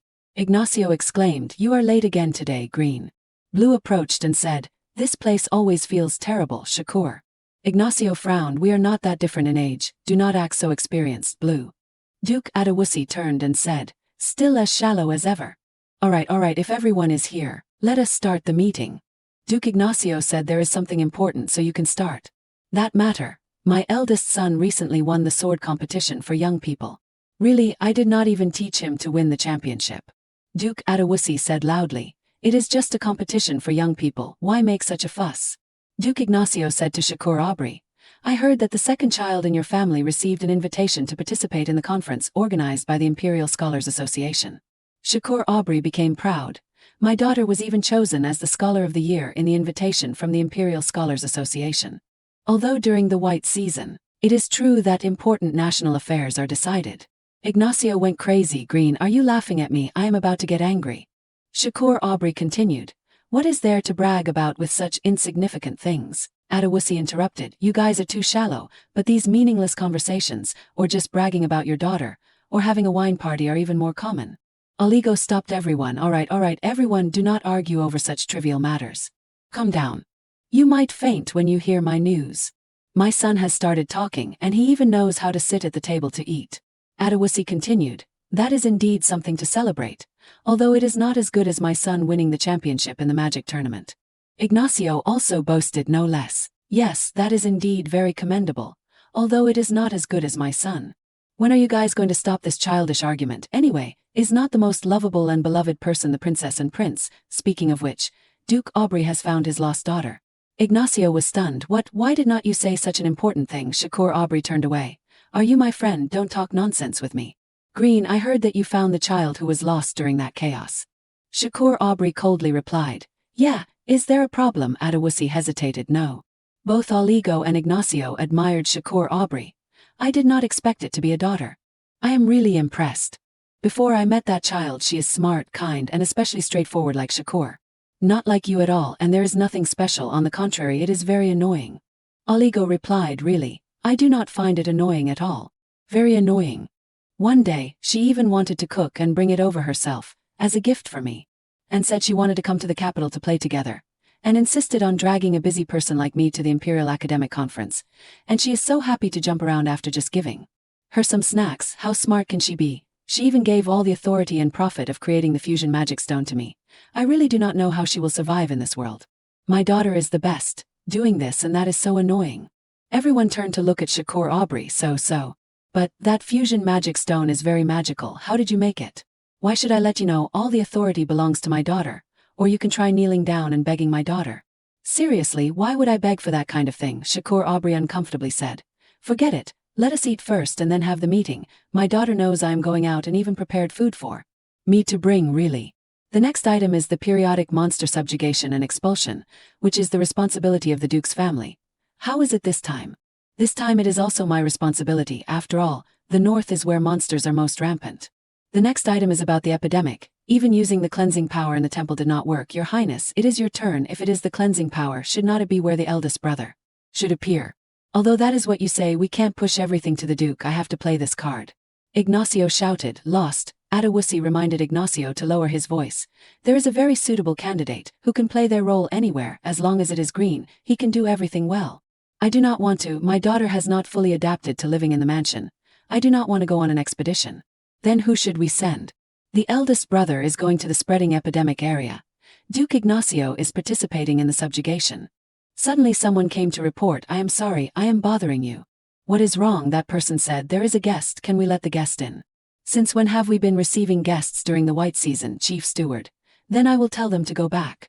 Isn't the question you are asking a matter of course? Miss has already heard. Duke Aubrey said that Miss is affecting the meeting, and told Miss to go back. Everyone looked at the door with admiration. Is that so? I am sorry for bothering everyone. I am sorry, Miss. It is okay. It is because I did not think it through. Aligo looked at Shakur. This voice. I thought that if I came, father would come out to meet me. I am so stupid. Shakur Aubrey started to get angry. I have changed my mind. It is okay to let her in. Father, Shakur Aubrey shouted at his daughter. Now is break time. Ignacio laughed loudly. It seems that child is his daughter. It is really surprising. It is the first time I have seen him in such a flustered state. I want to tease him a little too. Do not do anything rash, Duke. Ignacio approached and said, hello, Miss. Shakur Aubrey growled, why did you come here? Seeing Ignacio approaching his daughter, Shakur Aubrey stopped him. He smiled and said, it is the first time we have met, right? If you are someone who can be in here, then you must be one of the Dukes. Red hair, muscular body, definitely Duke Ignacio. The first time we have met. Annette's sweet voice touched Ignacio's heart. Hey, Green, give her to me. I have wanted a daughter for a long time. Please ask your wife. Or let us have a marriage alliance with our family. My older and younger children are all very handsome and talented. It is the first time I have seen someone who is not polite to Shigina Aubrey at all. A marriage alliance with your family, I would rather die. Thinking about those kids wanting to be my daughter's husband, I won't close my eyes even if I die. Come in here quickly. What did you bring? Oh, it is dinner. I heard father said the food in the palace is not good. How was lunch? I brought it from lunch and just stood waiting outside the door. Shakur Aubrey praised Annette's cooking skills. The food in the palace is too hard to eat. My daughter's cooking is still better. Waiting until night is not that too exaggerated, but I did not think I would hinder everyone. I will go back right after I deliver the food. It is break time. You are not hindering anyone. Shakur Aubrey coldly asked, have you eaten yet? Annette replied, I have not. I will eat after I go back. Shakur Aubrey sighed. Since you are here, eat and then go back. It is just break time. So pretentious. It is okay. I do not want to bother father's work. Shakur Aubrey shouted at Annette, I told you, it is break time now. Seriously, does he mean he wants me to go inside and eat? I do not want to go eat with that group of men and even the emperor. Too much pressure. If I had known this, I would have eaten before coming. No, I do not want to, but it is even more annoying to face the grumpy and nagging Duke Aubrey. I originally wanted to be with father too. Hello everyone, I am Annette Aubrey. The emperor friendly greeted Annette. You must have been very tired coming all the way here. You are great. Annette smiled happily. Is this person the emperor? Adewusi peeked from inside. Is this Green's child? Shakur Aubrey stopped him. My daughter is not an object. Aren't the emperors of the empire usually very scary? Suddenly, Adewusi raised his voice, the cursed little devil, and looked at Annette for a long time. Duke Adewusi, the longest is only 7 years. Green, this child is about to die. How did he know? You often cross the line so you can't distinguish what should be said and what should not be said anymore, huh? I know you have created a world that belongs only to you, but when you go out you lack social skills, you know that. Duke Aubrey, stop immediately. What are you doing in front of me, Duke Adewusi? You can't say those words casually either. Duke Adewusi, I heard you rule black, ruling curses and death. I am just telling the truth, blew that child. Annette ran over and hugged Adewusi and whispered in Adewusi's ear, Uncle Annette. Uncle does not like me, but I have a lot of affection for you. I know what you want to say, but please do not say anything. Whether it is death or how I die, my best friend knows very well, But father does not know anything, because I am just father's 5-year limited daughter. I do not intend to let Duke Aubrey know about my condition. Even if I say it, there is no way to save it. If there really was a way, that crazy scientist would have taken action long ago. So please keep it a secret, I beg you. Knowing it will only make him worry more, okay? Adewusi stood still. Shakur Aubrey scolded his daughter. You can't hug people casually, especially that weirdo with glasses. Annette's actions made Adewusi break out in sweat. Annette smiled. I heard you are a friend of father's, so I am very happy. I have not forgotten about my older brother. I forgot about Duke Aligo. He thought I wanted to be close to others. I am just joking with a handsome uncle. What exactly did you mean by what you just said, Duke Adewusi? It must just be my illusion. I went too far with the joke. Green, I'm going out to get some fresh air. Annette begged Shakur Aubrey. Father, I am going out for a bit too. Okay, Shakur Aubrey was a little helpless, all right. Annette quickly ran after Adewusi. Uncle Black, Adewusi reminded Annette. Don't call me by that weird name again. Seriously, surviving until now is considered having skills. I heard that the ruler of Black can also see the dead. Thank you for helping me cover it up. Adewusi replied, I just do not want to get beaten up by Green. Uncle, are you looking for your older brother? The twin brother, the diary, based on the master's orders, has read the information related to Selide Adewusi. After that, I heard a series of information about him. I do not know when I lost my armor and started to know how to use the diary. My personality must also be very bad, right? Go to the Red Rock Mountain to see. On the top of the mountain there is a very small gap, but just enough for a child to fit through. How do you know this? The Adewusi Duke family has an extremely evil custom. That evil custom is that when two twins are born, they will sacrifice the weaker child to others, so that the remaining child can be healthy. If it makes you feel uncomfortable, I am sorry, just consider it because I want to thank you, so I am meddling in other people's business. You are not you afraid of death? This is indeed a problem worth considering. I am afraid, but what else can I do? There is probably no way to save it anymore. I understand my own situation, but I have not found any clues about the drawing on my arm. But I have not given up yet. Now finally, I have met someone who sees my curse. I hope you will help me in the future. After the white season ended, Annette and her father still lived in harmony. If you go to the party, just find the handsome Duke Adewusi for help. You do not need me anymore. Right, isn't it living in harmony? At the mansion of the Green family head, a man entered and said, The thing is, master, the documents to be processed have piled up like a mountain. Why are you still sitting there? I have been waiting for you to handle the work since morning. Shakur Aubrey continued, speak slowly. He continued, although it is a bit rude, these are all urgent matters that need to be presented quickly. I also want to try my best to handle it, but did not my daughter say she would not let me force myself anymore? It is because the Duke has increased the burden on the young lady. Just because he praised Duke Adewusi as handsome and dashing, Annette had to coax her sulking father. I see, so how many things are you planning to handle today? Shakur Aubrey pointed, that pile of papers over there. Handling about 1 out of 50 should be enough, right? At that rate, even the urgent documents won't be finished. We should have been able to finish everything before afternoon tea. It is time to stop pampering the young lady. On the second day, Annette's face did not look too good. Shakur Aubrey asked, Are you very nervous? Annette replied, A little, maybe because it is my first time. Dad, can you help me find someone? Shakur Aubrey looked at Annette. Find someone? Annette said, It is the person who helped me before. I want to thank that person. The person who helped me avoid danger. Actually, she is someone who likes to act chivalrously, never letting go of injustice. Because I want to give her a surprise, I want to know where she is. Her name is Dale. She has a sick husband. Dale, although she is a daughter and a commoner, she is very talented in concocting medicine. I need her to come and cure the Duchess's illness. Brown hair, light blue eyes. In the capital or the outskirts of the capital. Alright, but it will probably take about a week. Annette was surprised. A week? Only that short amount of time? Shakur Aubrey continued. How long does it take to search around here? Finding her quickly is good.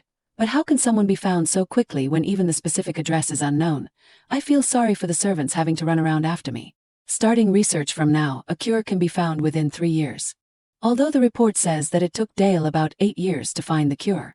But if we increase the subsidies, do not even mention 3 years, it might even be done faster. By then her husband and the Duchess will have hope of living on. The carriage stopped.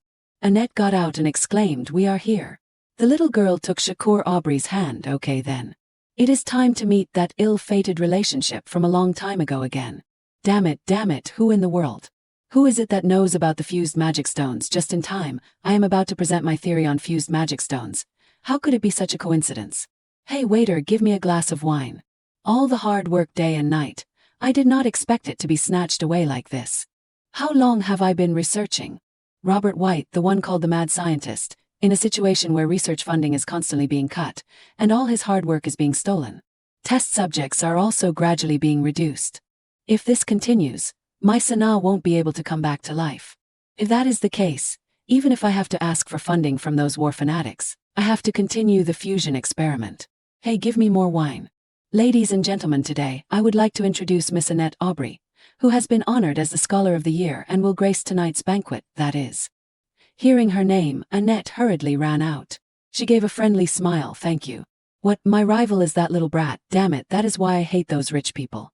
They must have used their parents' money to inflate their own achievements. It is ridiculous. Oh, Dr. Robert White. You know me, Annette happily replied, of course you are the one who wrote the biomorphic fusion paper, right? That is a paper that was completely forgotten after it was presented. Right, I did not expect you to know that. Could it be that this child is so smart that she respects me even at such a young age? Yes, it is very interesting. Suddenly, a strange creature stood next to Annette. Robert White was silently horrified. This kid was created by Dr. Robert, right, a combination of a demon and a beast. That strange creature continued to approach Robert White. What is that little girl saying? What is this situation? The little girl said that humans have interfered with the lives given by God. Good heavens, that paper was also ignored because it was too cruel. Everyone be quiet, this is. Annette interrupted, Dad, this doctor is very amazing. The paper also wrote about using human bodies for experiments, saying that he wants to create a hybrid of humans and demons. Very amazing, right? Oh my God, so this guy disregards life so much. What a rotten person. No, it is all lies, are you crazy? There is a reason why he is so panicked. Firstly, his research has the great support of the forces behind him and is still being carried out secretly. Secondly, his experiments on human bodies have never been clearly investigated. When both of these things are discovered, his research life will end here, in a dark place. Do you know who you are talking to that you dare to be so rude? The crazy one here is you, right? Oh my God, experiments on human bodies, is not that an experiment that has been banned? I heard it was to save his dead wife. Yet he dares to lay hands on the lives given by God. What kind of impious thing is this? Quickly kick this scoundrel out. It is a disgrace to have such a person in the scientific community. No, I did not, I have never done such a thing. Are you just listening to the words of that little girl? Is there any other reason? How could I create that fused thing? It is fundamentally impossible. He is really blocking his own path. Wouldn't saying those words mean losing funding? That is right. Just leaving the scientific community will make it difficult to be guaranteed and difficult to obtain funding for research. If the annual research funding for scholars is also cut off, let us first find that paper to see what is true and what is not before deciding. Although I can understand everyone's psychology of wanting to please the Scholar of the Year, everyone was silent and did not know what to say. No wonder it is not me, but they are respecting my father. I knew it. Why would they suddenly come and talk to me so quickly? If I want to get information about fused magic stones, I have to show good behavior. The chairman of the association will surely know what to do, so I won't interfere. Shakur Aubrey picked up Annette. In the midst of the bustling crowd. Your name is Robert White. I will make you never forget the fact that you were rude to my daughter today. Engrave it in your mind, regret it, and beg to turn back time to ask for forgiveness. It was the young lady who offended first. Shakur Aubrey subtly reminded, Hey, at this time you should be begging for your life. Why do you still dare to argue? If my obedient daughter did something rude first, then you must have done something wrong. You are really scheming. You must be very upset, right? The rumors about this guy are like that. On what basis can you blame my daughter? Although I know that Shakur Aubrey has always been very capricious, but he even knows how to scold people like that.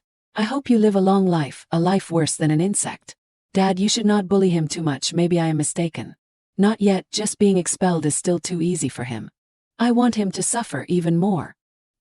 He will definitely try his best to remember the fact that I read the paper in the old bookstore, right? I will definitely find it before him. Dr. Robert is also an extremely talented person, right? After that, under the threat of Duke Aubrey, the banquet officially began. Robert White angrily left the banquet hall, and everyone gathered in groups to start talking and communicating. But it is not completely without women. For every 10 people there will be 2 women. Although there is still a feeling that men are deliberately ostracizing women, Annette widened her eyes when she heard someone's voice. Over there, a familiar voice. That noisy guy is here. Son, this person is Green, the head of the Aubrey family who holds the green power. The son of Duke Ignacio reminded. I have told you many times, using colors to address people is impolite, Dad. Green, oh no, the child standing next to Duke Aubrey is his daughter, Annette Aubrey. Annette peeked out from behind Shakur Aubrey. Hello, I felt it from the first time I met you. You are the type of person who likes to think of yourself as the center, right? Shakur Aubrey's face was stiff. I am really speechless with you. Ignacio replied, you're very happy to see me, right? Yeah, me too. Arbitrarily guessing other people's feelings is also not a good behavior. This kid is nothing like the Duke at all. First time meeting Duke Aubrey. I am the second son of the Ignacio ducal house. Shakur Aubrey felt that the boy, in contrast to that Ignacio brat. This guy actually managed to raise such a righteous child. You must be very tired too, right? Hill Ignacio replied. It is not a 1 day or 2 day thing, I am used to it.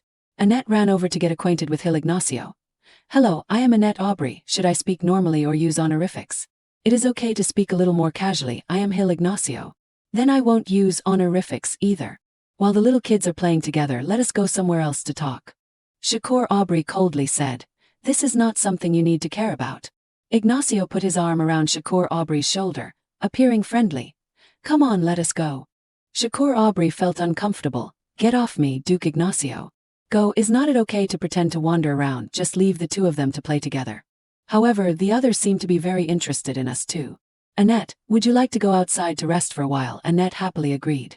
Going to the rooftop is also considered a temporary rest, so not disturbing the people on the rooftop is an unspoken rule of the banquet.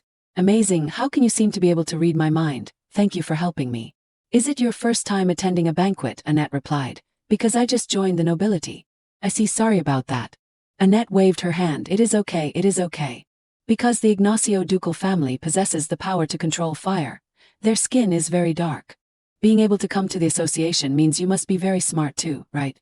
I am only participating in the banquet organized by this Scholars Association. I am nothing like the children of the Ignacio family. Really, I think you are very similar. How can that be, except for the red eyes? What else is similar? My hair is black and my skin is very white. But your eyes and personality are very similar. Are you telling the truth? Annette continued. If it makes you unhappy, I am sorry, because Duke Ignacio says what he thinks. You are the same, you say what you want to say. So that is why I feel that you two are very similar. I see, this is the first time I have heard such words. Actually, I was born without power. I am not warlike, my development is very slow, my health is not good, and I can't even control weapons well, so this is the first time I have heard such words. The way your eyes narrow when you give a mischievous smile is also very similar. You also have your own talents. Those makeshift weapons can't compare to my father and brother. Annette encouraged Hill Ignacio. You will surpass them. Such news has never been published in the newspaper, but I do not know why. I still know that every invention of his in the future will shock the world. Annette also gave Hill a hint. The copyright for the method of making fused magic stones will belong to us. Although you can't sell fused magic stones, but you can use fused magic stones to create other items, and then supply goods to me. What do you think? Hearing this, Hill was inevitably surprised. Business in the Green Continental Trade Association of the Aubrey family, however, Annette denied. No, but it is for me. Although I hope you can give me everything you create, but if you want to give it away or sell it yourself, that is fine too. I only need about 50 to 60% of what you create, and I will calculate the profit distribution for you because I'm just starting out, so I really hope to cooperate with an excellent partner. Hearing this, Hill felt extremely grateful. Annette also said, moreover, I trust you very much because you are someone who likes to invent, someone who loves turning the things in your thoughts and imagination into reality. Compared to working hard, those who enjoy it can achieve more brilliant successes. But even Hill does not trust himself, but Annette gives him that trust so much. She smiled and said, because I am the observer, it is easier to trust. Originally, trusting yourself is the most difficult thing. And then while Annette was talking to the notebook, it declared, the story of this world is about to begin. The protagonist of this world has sensed an unexpected change, so the story has started earlier than planned. Even Annette does not understand. What are you talking about? Suddenly, Hill stepped forward and asked, can you promise me if you can do what I just said, then I agree to only supply goods to you. At this time, Annette realized that she had missed what Hill said. She thought to herself, it is probably nothing dangerous, right? I will just agree first. Hearing this, Hill excitedly thanked her and also promised to introduce his older brother to Annette. He even calculated the process from them being friends to getting engaged, which made her panic. When am I going on a blind date? There is even an engagement promise. Annette shyly agreed, okay, if you are satisfied with being friends, On the contrary, Hill affirmed, my older brother is very good, you will like him. Even though I still have to go on a blind date, but she also has progress. After that, Hill and Annette returned to the hall. Hill's father patted Annette's head and said goodbye to her. Then Hill spoke up to remind, Dad, you can't just pat other people's daughter's head. After speaking, the two fathers and sons waved goodbye to the Aubrey family one last time and left. After that, Annette curiously asked, Dad, did something happen? But Shakur only replied, no, what are you waiting for? No, I am tired. Then let us go home. Hearing this, Annette wondered, it was clearly fine just now when I met Duke Ignacio. Why does not he look at me anymore? I am too uneasy. Before that, Shakur had blamed Duke Ignacio. You have been bothering me since just now. What do you want to say that you dragged me here for? Duke Ignacio then laughed and said, Green, can I ask you this straight? Is that child really your daughter? Causing Shakur to panic, what do you want to say? Duke Ignacio just said, not really, but I heard some strange rumors that Zaldan village, it is better that you went. I checked the documents from the emperor. I heard that there is a little girl there who is revered as a saintess. That child has green hair, purple eyes, and is called Annette. What do you think, Green? Even so, Shakur still denied it. You are really talking nonsense. But Duke Ignacio continued, listen here, the reason that little girl is revered as a saintess is because she has some power that can emit green light. That child, is she really your daughter, or in other words, is that just what you think? Hearing this, Shakur immediately warned, don't talk nonsense, I know who my real daughter is. However, the truth is that he already knew my daughter is dead. Her body was even so terrible that I could not bear to look at it. According to Shakur's words, Duke Ignacio no longer pursued Annette. But what about the Duchess? You should think carefully about that. Do you need the documents about Zaldan village sent to your house? And Shakur suppressed his anger and replied, I need it. Returning, Annette could not help but worry, really nothing happened, right, Dad? Shakur then stroked her head and said, it is not something you need to worry about. I have to leave the mansion for a while. Something happened. Zaldan village is having an epidemic. It seems that divine power is also not effective. There are also some plants that have a purifying effect. Adding my power can make the purifying effect much better. Hearing this, Annette wondered, is that the one called the flower of God, Zeus flower? Shakur was surprised, how do you know? Annette thought in confusion what to do. I know the events or changes in the future like the back of my hand, but I do not know anything about plants. The name is not the same, but why do I feel both familiar and strange? I remember now, although Duke Oligo went there as a final option, no one survived in that village, gradually desolate and disappeared on the map. It was also in that place that Shakur Aubrey met the protagonist of this world, Shigina Aubrey. But she still felt strange, why not Annette but use the name Shigina even if it is fake, but if you want to play a true role you should use the name Annette. She could not help but think about it. Unexpectedly, Shakur spoke up and asked, you have been very absent-minded lately. Are you not feeling well anywhere? But Annette always denied it, making Shakur even more suspicious. After that, the Duke told Annette, hurry in, and that day, Shakur took her all the way to her room before turning around and leaving. Finally, I have time to be alone. Annette decided to understand the facts she learned today before. Then she asked the notebook, can you tell me about the things related to Zaldan village and Shigina? But she still did not see the notebook reply. Annette had to call, notebook, my dear notebook friend, my kind friend, then it replied. Although as your best friend, the notebook also wants to help you, but unfortunately, information about the story that has begun needs to be paid a corresponding price. Annette was shocked to hear this, so sudden, you are really stingy, what is the price? It is the corrosion. I have always tried not to care about this arm, but now I can't continue to pretend anymore. Why do I need this after all? From the beginning it was because of the drawings that were slowly corroding that I had to contact that mad scientist, but he is not talking anymore. Thinking about it, it has been so long and there is still no news. Does that mean he has no intention of answering my letter? If that is the case, do I have to use violence to drag him out? Just thinking about it, Annette felt too troublesome, and she could not use violence either, but everything has come to this point, she also wants to end this second life happily. How to get to that dark shadow? During that time the notebook said, close your eyes and imagine that place. Annette immediately followed, imagining that place is not difficult. A moment later she opened her eyes, and was surprised. I really came. After that, Annette met the entity of the notebook. She did not expect it to still be a black lump. It also asked her if she had heard about paying the price, and she also knew that the price was corrosion. The entity also said that she could read as much as she wanted in the future. Although Annette replied, read so much to die early, but the notebook reassured, corrosion is not necessarily a bad thing, it will also be helpful to you. Your bound talent will also be fully developed. You will know very soon. Making Annette surprised, what talent, what do you mean? Who are you after all? Are you curious about me? How should I tell you this? I am like you. I am your end. Annette really could not believe it. What are you saying? The first time I met, the whole person was black, and I thought it was not a human, but the black existence let me know that it was the result of the whole body being covered with ancient words. After that, Annette asked, "Are you also cursed like me?" It nodded. "You are an existence like me, although I can't remember the previous memories, but the curse is the same. And it also starts from something very small." Immediately, Annette reached out and touched the entity. "Do you want to confirm if what I said is true? But it seems that this curse does not like you. Is it because it hates its own kind?" Annette still wanted to confirm again. "So you're still alive," but the entity could not remember anymore. "Could it be you know how to break this curse?" Meanwhile, Annette thought to herself, "This person has been waiting here. He can't remember the things that happened a long time ago."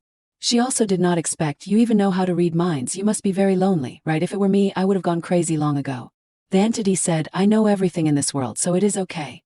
Let us just say you know everything but you can't do anything, so you will feel hurt, right? Because since you know everything, in the end, everything is nothing to you." Hearing this, the entity did not reply with a word. Annette continued to ask, "Every time I turn the pages of the book, will the corrosion become more serious?" But the entity affirmed, "Accurately speaking, it is when the information you know exceeds the permitted range." "Understand, thank you." After that, Annette began the effort to understand the cause.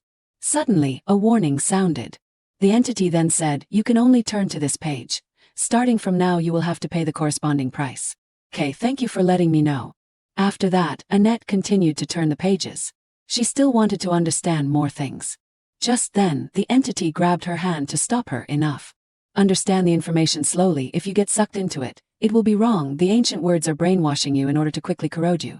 Annette was shocked. "Really, thank you for helping me. No wonder, I just wanted to know those useless information." The entity then replied, "You are welcome, because if you are no longer here, it will be very troublesome. Is not she the only one who can step into here?"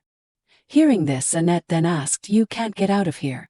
If you consider her as an intermediary, as long as she allows it. So, do you want to leave this place with me?" "Forget it. If you get caught, the temple will take you away." Hearing this, Annette said, "I am fine, just hide yourself well." "Okay," making the black entity suspicious. "What does she want?" Annette was surprised. "I do not want anything. You do not have to agree. I am just afraid you are too lonely. You do not want to do this either." But the entity said, "I am only reluctantly going with you. I have the ability to sense malice. It will probably help you. First, I need time to materialize." In short, that entity will come to see Annette later. The conversation ended. Annette returned, still in a daze. "What? Wait a minute." But it was too late. Annette had already woken up from her dream. Not a good sleep, feeling like she was about to die of exhaustion. As soon as she left the room, Annette suddenly heard a quarrel downstairs. "What is it? It seems to be coming from outside the yard. Is there an intruder?" "Wait, a letter." The man insisted, "That is not it. The address is clearly here." The man was filthy, his clothes tattered like a beggar's, his physique twice as intimidating as others, making people scared, golden pupils like a beast. At this moment, Annette was surprised to realize that this was the genius but eccentric scientist she had invited, Dr. Frick, so he had read the letter. Immediately, Annette shouted, "Wait a minute, he is my guest." She hurried downstairs, thinking, "It is perfect. I am worried about the ancient runes on my body becoming increasingly difficult to hide." Then, Annette quickly explained, "Although he looks a bit disheveled, this is the doctor I invited. This person is very outstanding in the field of research, so I invited him here. It is okay not to bathe, just get rid of the smell before entering the room, okay? And Annette will definitely tell you how to get rid of the smell without taking off your clothes. With just a bottle of air freshener." Dr. Frick was surprised. Perfume probably won't work, but Annette said, "This is a neutralizing solution between cinnamon bark and rosea. This scent is used to repel monsters, and it happens to be suitable. Okay, let us go in now." And Frick was curious about many things, so Annette will answer everything for him, because in fact, she does not want to steal his credit. Annette also said, "Everything that happens in this room, you must keep it a secret. Then I will get straight to the main point. Here right now. I need an invention that can hide it." At that time, Annette thought to herself, "Dr. Frick is a simple person, so he won't lie. I also know he is not the one to break the deal." Seeing the ancient runes on her hand, Frick quickly said, "I am not a shaman, although I can sense the smell of danger." So Annette said, "It is not that I want you to cure it. Just cover it up. Can't we use color-changing slime to do that?" Frick replied, "Color-changing slime can sense and change colors to match the surrounding environment, and when it encounters danger, it can harden like steel. Even if you can catch it, it will run away. It can't be dealt with." Annette joked, in the doctor's house, is not there still that blue flame? If it is a flame that can always maintain that temperature, it should be able to relieve the tension of that slime. That way you do not have to kill it, you can also get a part of the slime. Hearing this, Frick decided to experiment a little. Then, Annette immediately asked someone to bring the utensils for Frick to use. Even in the future she will sponsor him because she really respects and admires him. It would be even better if you could get rid of all the smell. Hearing this, Frick asked, don't you mind, everyone avoids me. Annette also admitted, that is right, although the smell on the doctor's body can make others uncomfortable, it is actually a very gentle scent. Just change your clothes and they will get used to it. Frick was enlightened. So he quickly took off his coat, making Annette surprised, as many as 10 layers of clothes, so well wrapped I must say. The doctor's appearance changed completely. Even better than I imagined, a little thin but still younger than I thought. Suddenly Frick asked, what about the agreement written in the letter? Annette suddenly remembered, of course I will give it to you because you came for that condition. Hearing this, Frick nodded, you are Annette, right? I feel like you are a high-ranking person, you can speak more freely. Also, I want to ask a question. What is it? That thing on the bed. What is it? Not a beast, not a monster either. At that time Annette was surprised, so it seems there's chess in my room too, but would not that be even more things to explain? Unexpectedly, Frick spoke up, did something bad, so you combined a beast with a monster. Annette quickly explained, calm down, its name is Chess, it is living very happily now. But Frick retorted, a child should never have to suffer such pain. Then he gently stroked its face.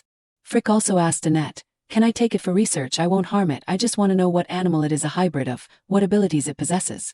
Annette said, if Chess agrees I have no problem. Looks like it agrees very much. In short, Annette summoned the maid. Follow her to the guest house. Then she told Mary to lead the doctor away. At this time Annette felt very good, successfully arranged Dr. Frick in the guest house. So next, to get permission to use the guest house, go see Rosanna Aubrey. Annette happily called Mom. Everything is going according to plan very well. But why is Shakur Aubrey here too? Mom, I am sorry I can't come to visit you often. Rosanna gently said, you have been busy adapting, I can't become a burden to you anymore, right? But to Annette, Mom is not my burden. So now I am fighting alone to save Rosanna. When asked, Annette hesitated and replied, of course I came because I miss you. Seeing this, Shakur teased, liar, you looked unhappy as soon as you saw me. You probably want to say some words that you do not want me to hear, right? Making Annette startled and panicked. If that is the case, then there is no way around it. Then she boldly opened her mouth to Rosanna. Can I use the guest house for a bit? I invited a guest, I want him to rest there. Rosanna asked Shakur for his opinion. Annette also affirmed, he is not a bad person, he is my business partner, although his ego is very high, a bit eccentric, but definitely not a bad person. However, Shakur could not help but suspect, but this is my mansion, the person you should ask is me, not my mother. At that time, Annette angrily thought to herself, I am speechless at what he said. Suddenly Shakur asked, but why did you suddenly call me father? Making Annette surprised, why did you suddenly mention that? Wait, this childish duke, could it be? Seeing this, Annette gently called father. Please, okay. And finally Shakur agreed. Seeing this, Rosanna sighed, you always called me mother, Annette called mom. Rosanna happily hugged Annette. She was also touched, so warm. Then they quickly ended so that Rosanna could continue to rest. Annette did not forget to thank her father. Shakur said, it is a small matter, but the woman you talked about, I found her, is it okay to tell you the location? Really, I want to treat that person, okay. Fortunately, Shakur also agreed and directly invited her. Then the Duke also left, during which Annette thought to herself, if Gina is not fake, I will definitely obediently withdraw. Because that warm hug and gentle face are what that child should have, I clearly know that. Suddenly Annette called father. Take me to Zaldan with you. Shakur immediately questioned, how did you know about that? Mom also knows, take me with you. But Shakur firmly refused, no, I can't take you to a village with an unknown epidemic raging. Unexpectedly, Annette spoke up and said, that epidemic, I know how to cure it. Making Shakur surprised. You said you know how to cure that epidemic. Although she could not explain why, Annette still wanted to be taken along. Father, I will definitely get your permission. Annette did not want her father to suffer. Seeing Annette's cute and spoiled appearance, Shakur gaped in surprise. These are all choices made for everyone. How many times have I said it? Do not even think about acting cute to solve every problem, I agree. Hearing this, Annette could not help but rejoice. She also promised her father that she would not bring anything strange back. Moreover, the woman that Annette asked her father to find was also near Zoldan village. She pondered, so the remaining thing now is. Suddenly, her hand trembled slightly. It is starting again. I basically do not know if this is an illusion or reality. Although I can still endure it now, sooner or later there will be a day when I can't take it anymore. Then Annette asked Father, can you bring Duke Adewusi along? If you want to solve the epidemic, you have to bring him along. Do you hate Duke Adewusi? Shakur immediately replied, of course I do not like him. But do not you need him as a father? I can only agree with you. Annette did not expect that there would be times when she would feel soft-hearted, like she had cried. Clearly their relationship was that even if there were feelings, they would have to separate after 5 years. Shakur also specially instructed Annette to prepare well. On a beautiful morning, Annette stepped out of the car extremely tired. The road to Zaldan village was too bumpy. Her stomach felt like the sea was turned upside down. Almost dying, unable to stand still. Shakur angrily shouted, let us go back now, making her panic. Speaking of which, just arriving at the village gate, she heard coughing. As long as you do not drink the water in the well, you won't be cursed. The people here misunderstood it as an epidemic. At that moment, Duke Adewusi's voice rang out. Are you just arriving now? What did you call me here for? Green, this village is not under my responsibility, you should call Blue. On the other hand, the young man behind felt interested. Who is that? Shakur said, people are only calling for you, Duke Adewusi. Then he said, Sabi, say hello. He immediately introduced himself. My name is Sabnake Ards. I am 13 years old this year. Annette could not help but be surprised. So it is Duke Adewusi's son. But his eyes were quite sinister, making Annette startled. What is it? I feel like his eyes are looking at me very darkly. After entering the village, the condition of the people here is indeed critical. Shakur clicked his tongue. This is not good for education. A villager excitedly recognized. It is the Duke. It is hard for you to come from afar. I am the village chief of this village. My name is Om. Annette did not expect that even the village chief was infected. So why commit a sin? Even if they chose to tremble and suffer under the ground, she would not feel sorry for them. Then Shakur also found the well, the place where everyone gathered. Annette, I heard there is an empty house in the village. Let us go there to rest for a while, she complied. Yes, father. Then Shakur continued to inquire Om to find out the cause of this infectious disease. Om said the first person was infected 7 months ago. His condition is the most serious now. Annette also asked, so was there anything different from usual 7 months ago, or anything abnormal happened? Hearing this, the village chief panicked and said, no, it is a false accusation. What a pity. Annette gave him a chance to repent without success. Om hesitated and continued, but, luckily there is a saintess helping us. Everyone's condition is improving. Hearing this, Annette could not help but be confused. Wait, there is a saintess in this story. Then, Om led everyone to the resting place. However, Annette kept asking, what exactly is the saintess? What does that mean? Then suddenly Shakur called, Annette. Stop here, let us go rest first. At that time Annette seemed to have guessed it. Why are you hiding it from me? Could it be that the saintess's true identity is that child? Shakur's tone was as if he was interrogating the kid. Anissa. What are the conditions to come here, Annette? But Anissa did not answer at all, maybe because she did not know what to say.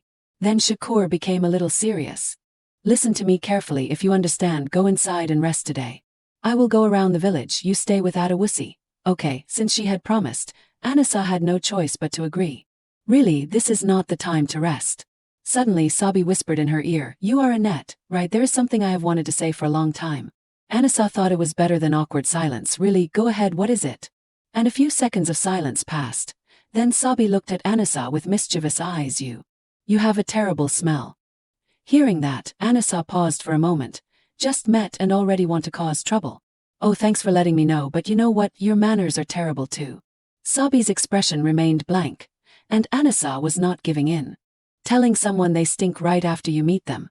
What is wrong with this noble brat? But Sabi kept slandering her. You smell of a curse so rotten. What do you want me to do? Are you cursed? In her head, Anissa thought this guy was weird. Did Lord Adewusi tell you that? That smug look radiated from Sabi. Father only said there was a very interesting young lady. I can sense curses and magic by smell. And you stink of curse, the most rotten smell I have ever encountered. Hearing it so bluntly made Anissa very uncomfortable. Oh really? Sabi asked curiously.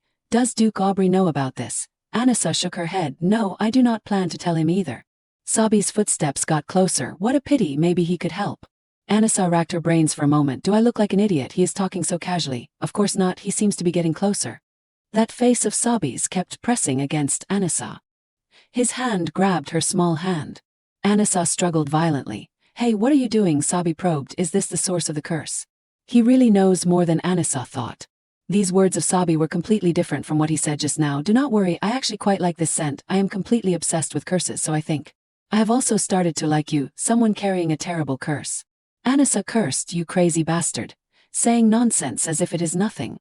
Are you a dog or something besides the annoying hand holding? What does this guy know about curses that he dares to say such nonsense? Sabi held her hand tighter. I am so jealous. I wish I could bear a curse like this too. Anissa did not think Sabi could say these words so easily. She held out her hand. Hey. Anissa grabbed Sabi's collar and shouted, you are really that jealous of this curse? Then why do not you just take it yourself? You call this a talent, say you are jealous. This is a miserable curse that even rags would not want. Sabi's arrogance from before disappeared completely. Let go, won't you let go? Anissa was very angry. What do you know? Do you know the feeling of being eaten away every day, the fear and anxiety that you might never open your eyes again? Staying up all night, wondering how long today will last before it turns into tomorrow. Do you know the feeling of your body being consumed, melting, losing all sensation? What I felt yesterday, I no longer feel today. What I saw just a few minutes ago suddenly disappears. Do you think you can understand the agony of rotting while still alive? Do you dare to approach someone dying miserably from a curse and say you are jealous of them, when you are living in rot, dying in suffering? Can you say that in front of your parents as they watch? You grow up every day. If after hearing these words you are still jealous, then I really hope you become like me. Anissa let go of the hand grabbing Sabi's collar. Why did not I say anything before? Just asking that proves you are privileged. Maybe you have never thought about protecting someone. If I spoke just to make myself feel better, I would not be the only one suffering anymore. Actually, if I had a little hope that I could be saved, maybe I would have spoken up. I would have thrown away pride and doubts, grabbed someone's leg and begged for my life, and that proud but kind man would surely make it happen. But currently, there is no way to break this curse, and in the Duke Aubrey family, there has been someone who died from an incurable disease. Everyone I know will pity me, desperately try to save me. A young lady who seemed normal now returns, carrying a curse like an incurable disease. How will the rumors spread? How will the family face life? Just revealing my condition will turn this place into a living hell. Tears streamed down Anissa's face. Damn it, I really do not want to cry. Suddenly Sabi called her. Hey Annette. Is your prayer killing you? Sorry, I did not think it was that serious. Anissa was really frustrated. I feel a little embarrassed. No, that is not right. No matter what curse it is, he was wrong to take it so lightly. Forget it, I am going inside. Then Sabi stopped her. Wait a minute, I will help you. Anissa snapped. I told you to go away, but Sabi is too stubborn. If I leave, I will feel like I owe you something, and I hate that feeling. Then Sabi caressed Anissa's hand. I know quite a bit about curses, so does my father, so there is definitely a way to help you get rid of it. If the worst happens, let us get married regardless of the curse. We will find a way to solve it. If you become part of my family, I promise everything is possible. Anissa stared at him. Do you have a family heirloom or something? If this curse could be solved so easily. Picture, no, I can assure you as a kind and loyal friend, this curse cannot be broken. Sabi was being utterly sincere. Our family has an heirloom that can break any curse, but Anissa's curse can never be solved. It seems Sabi realized his mistake. Consider this my way of atoning for my careless words. If you want, I want to send you a marriage proposal. Sabi followed her all the way here, but Anissa still refused. Stop it, you can't do it. But Sabi did not understand. No, but if you come to my house, Anissa interrupted. You do not even know about my curse. I do not know exactly what it is, but I can't read books. How much time have I wasted? Okay, I want to be alone. Something just flashed through the grass. I want to be alone, do not follow me. Shocker's mood was like Anissa's. In my whole life, I have never really been amazed even once. There is almost nothing in this world that can surprise Aubrey. But this case is a bit different. Anissa felt extremely guilty, sorry for not being able to heal completely, but the woman did not blame her. Oh my, thank you, if it were not for the saintess I would have. Anissa was already humble at such a young age. That title is too much for me, I just feel lucky to have helped you. The child with eyes and hair like Shakur. That image was like a scene he had longed for. When she saw Shakur, Anissa treated him like a normal guest. Oh, who are you? If you need help, please line up over there. Shakur felt frustrated. No, we. Anissa laughed. It seems this is the first time we have met. The power of green, something that can only be passed down through Shocker's bloodline, unless it is inherited. This child, how? Seeing that, Adewusi spoke up. If you are tired, let me, but Shakur stopped him. No, let me do it. I was sent to the royal capital to solve the epidemic. Who are you? Anisa's voice slowed down. I am Annette. Since I am an orphan, I do not have a last name. If you are not a patient, I am sorry, but there are many people who need my help. Shakur could not believe this could happen. After searching for so long, and it is right at this time. Since when have you been able to use that power? Anisa did not hide it. I do not know either, just from some point. Adewusi interjected. We must first consider the situation, Shakur said uncomfortably. I know, calm down, we are here for work. Investigating the epidemic is the top priority. The epidemic seems much more serious than I thought. If the whole village has been infected, then spreading to other villages is just a matter of a moment. If we block it off immediately, these people will be in even more difficult circumstances. If we do not block it off, the situation will be even worse. But that child said she knew how to cure this disease. Right, actually maybe that child was just lying to be with me.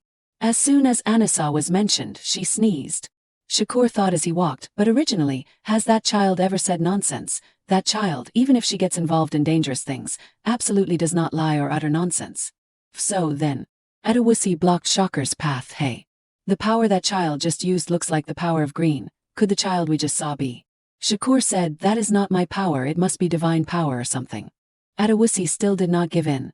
Could it be that the child you are taking care of is a fake? He did not want to answer anymore. Never mind, do I have to say it many times for you to shut up? Adewusi continued, we can't abandon a child who carries the power of the ruler, Shakur said annoyedly. Then what do you want me to do, Duke? Do you mean I have to declare everywhere that the child is a fake, even to the wife who is convinced that she has finally found her daughter, from the beginning? In a situation where we still do not know if it is true or not. Adewusi did not seem to care what he said. Instead of mistakenly believing in a child who is not your own, would not it be happier to find your real child? Shakur shouted.